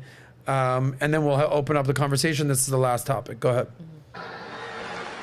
What's the oldest guy you go for? Objects and pussy. So I'm 24. Chris Rock in the background. You can delete that. We're done with Chris. Start this one over. Refresh it. Yeah. All right, let me stop. So I'm Hold on, 24. Kels.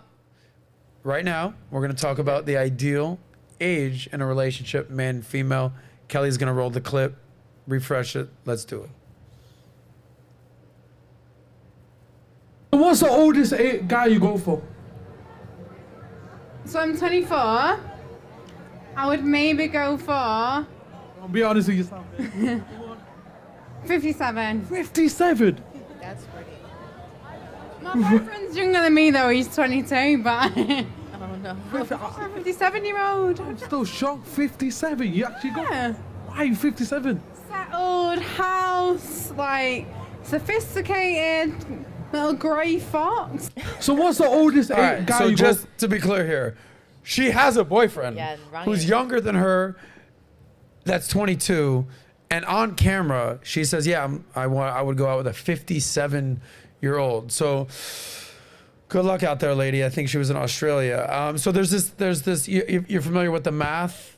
It might have come from the Quran. I don't know where that a man should divide his age in half plus 7. So if you're 40, divide it in half. That's 20 plus 7. That's 27. I already hear your head hurting because I did math. You're No, like, I got it. yeah, I don't know if you did or not. I got it. But there is some truth to this. So while I'm doing some math in your head, Yeah. 22, 57 age range. What do you think is a good age range for a relationship? And we can put a poll out there. Same age, within a few years, 5 years or more, or 10 years or more. We can do that poll. What do you think, Natalia? Ooh. I mean, I can't really give you like this is the right answer, but I don't, like, she had that answer and I'm not like shocked by her answer, if that can be my answer. She's 23. She wants a 57-year-old. Yeah, because if 24. You, She was 24. She's 24. Right, but if I apologize. I was off by a year, guys. Don't cancel me. But I'm saying that, I'm only saying that because obviously she's in a point in her life where she's seeing that what she's lacking with a younger gentleman. So I wouldn't like put an age on a guy because, you know, a guy can be settled and well off by 32, 40. Based on like where I'm at, I would say the oldest guy would probably be like in his, I don't know, 40s as the oldest. And then it could range also to whatever age I am, 21. Just because, again, I think it's where you meet these people and their association that also makes a person who they are. I wouldn't like knock out all 23-year-old men, 26-year-old men, 27-year-old, 28-year-old men because they could be in good places in their life and they're actually on track to being that 57-year-old ideal guy for a girl like that. Got it. By the way, respect to you by 4 years in a row, still 21. Yeah. By the way, 2 years in a Skill. row, I'm still 40. It's crazy how this thing worked out. What's the age difference in your relationship, Coach? 22 years. 22 years. And you said you're 52? 53. 53. I'm keeping off I've by never 1 year. dated anybody my own age. Ever. So you're 53 and she's what? 31. She's 31. And why does that age range work for you? I don't look at it as the age range. It's maturity. She's a lot of fun. She's easygoing, easy to get along with. She's read my work. She's familiar with it. She comes from family's a little messed up, but parents love each other. Whose isn't these days? Yeah, exactly. So okay. But do you want to have kids? Yeah, absolutely. With her, not putting you on blast? We'll see what happens. She'll hold you to it. I saw it. We'll see if you can. When I was younger, when I was 31, I had a girlfriend I started dating. She had a 5.5-year-old daughter. So I got to be a stepdad for a lot of years up until I think she was about 12, 13. And even after we split up, I used to spend time with her daughter and take her for the day to Disney or whatever. But she's all grown up now. She's 27, just had her second kid. So, I got to be a part-time dad for a lot of years when I was younger.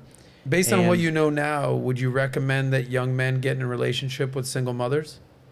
Or should they steer clear of that? The guys in the red pill community go absolutely berserk over it, but it was one of the most beautiful experiences of my life. I learned a lot from that particular girlfriend, and because she had a really close family. But would you recommend men do that? It was great for me. Okay. But I have a question. It depends on the girl, because the thing with the red pill guys have an issue with is like character's destiny. And a lot of those guys, their vetting skills suck. So they get involved with women that, trying to turn a hoe into a housewife, if you will. It's like you shouldn't be. There's some women that are great for relationships, and there's other women that are party girls. They're just not loyal. They don't have the character for it. Yeah, there's some women that are built for the short term, and some women that are built for long term. And know the difference. Most of the red pill guys, they can't discern one from the other, and they're just okay. All single women suck. Which is ridiculous. So it really depends on the character of the woman that you're dating. Character's destiny. Okay, Kendra. What's your thoughts on the ideal age difference? You were married. The guy was 20. You were 20. He was 27. 7 years apart. What are your thoughts now? I think, when just using the young lady as an example, she was 24. She said 57. I mean, people do what they want to do. I personally think it's a little bit too far of a gap, just a little bit. And the only reason that I think that is because, I guess if you get individually, it depends on what the people want with each other. But personally, my opinion is this: he needs to be old enough that I respect his authority and his leadership in this relationship. But I don't want him to be so old or so much older than me that I'm his daughter. Rather than, I don't want him to feel like he's got to raise me as like sort of this weird hybrid between being a daughter and being his woman. Like, I don't want that dynamic. Women already have enough daddy issues. We to already begin with. got Now, that, okay. yeah. So, a little bit closer. It can be a gap. I say a 10, sometimes even a 12 or 13. The guy you're marrying, was there a significant age it's difference? It's a 5-year difference. 5-year difference, okay. Fosh, how about you? Ideal age difference between you and your future man? That's a good question. The oldest I've dated, it's 41. So I would say no older than that at this point. So what is that? How many years is that? Yeah, I don't know. We don't need to do math right now. And if you want Nat to start doing math, your fucking calculator's going to break. So yeah, older. Yeah, here's what I've seen. Because I have friends that have done it one of two ways. I have a lot of good friends out there that married the girl they were dating after college, they're together, they're similar age groups, and they're happily married. That's all good. They got a lot of friends, a lot of similarities, a lot of similar interests, grew up in the same neighborhood, whatever it is, they're happily married. Okay, so I'm not gonna knock those guys. But for my other buddies who are, let's say, late 30s, early 40s now, that didn't marry someone they've known, in their 20s, hell no, you're marrying a girl your own age at this point. You're going to do what we just talked about, doing the half your age plus 7. Now, as a man, it depends whether you want kids or not. So me in my early 40s, the oldest I could see myself going is a woman in her early 30s, 32, 33, 34. That gives her enough runway to still have some kids. But at the same time, we talked about short-term, long-term. Short-term, I'll hang out with a 22-year-old. All right, great. But I'm not taking that girl seriously. There's a difference between short-term and long-term. Well, the for a likelihood man. of a woman that's like 22 being smart, having her act together, is typically going to be rare, but they are out there. Yeah, So and it's if you're really a out case by there, case. call 1-800-Valuetainment, subscribe, because we'd love to have you. This has been an awesome episode. Before we get to the happy ending, before we get to the super chats, I want to play a clip. Natalia and I, as we announced last week, are going to be at an amazing event that my friends are putting on, Model Volleyball. That's where I met Fosh a year ago.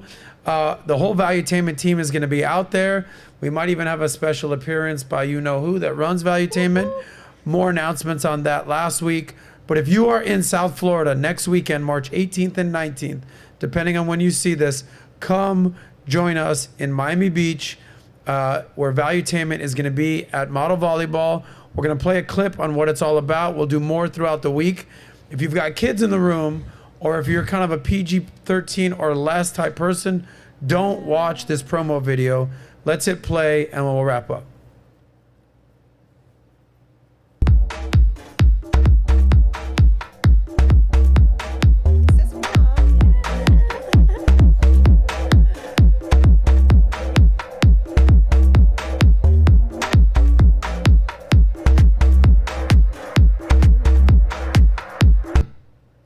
Coming soon next weekend. Speaking of coming soon, let's make sure that we put the date on there. Coming soon. By the way, Fosh was the first model that we saw on there, and I'm glad that we met a year ago, because look at us now. We've done multiple shows together. That's so cool. Nat's gonna be there. We're gonna have a great time. Kendra, if you're still in town and you like volleyball, the invite's out there. I'm just letting you know. Coach, you're more than welcome to show up with your hot 31-year-old girlfriend, no doubt. I'd love to have you. But for all our Valuetainers out there and all our friends out there, join us next weekend, Model Volleyball. We'll be promoting it all week. We're going to be out there with a sick event, sick tent, sick fort that we're putting together. Come meet the team and be a part of that. All right, with that being said, let's get into the happy ending. Do you want to read the super chats before we do that? Let me read the super Thank you guys, chats. and then Nat's going to take it over from here. All right. Thank you all for the super chats. We appreciate each and every one of you. Thank you all for tuning in. And of course, if you haven't, subscribe to the channel, like and share, and do all those great things. I actually saw some comments in the chat saying, I wish my husband was able to watch this episode. So share it with him, before he gets home. So we have JG. He said, the sauce is the boss. Great show. Nice. Yeah, Shout you out can to keep you. reading JG's comments as much as you want. We love that. And then we had Lucasley 20. In a world of promoting chaotic women's behavior, we need millions of Kendras in it. Thank you, Michael Casely. Then we had Tony Esquire. He said this episode's intellectual convo was great. Bottom line, however, women don't cheat because they all of a sudden lost respect. They do it because they never respected the guy in the first place. And then we had this one, Crypto Creeper. Keeper? Sorry. Keeper or creeper? Keeper! I'm the crypto creeper.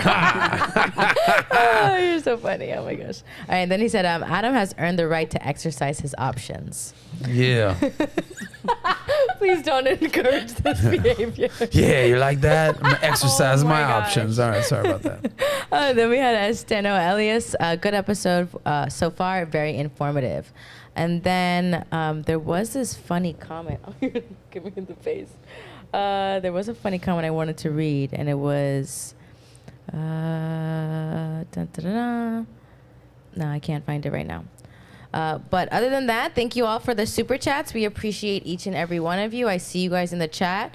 Thank you for subscribing, and I think it's time to do the happy ending. Happy ending. Okay.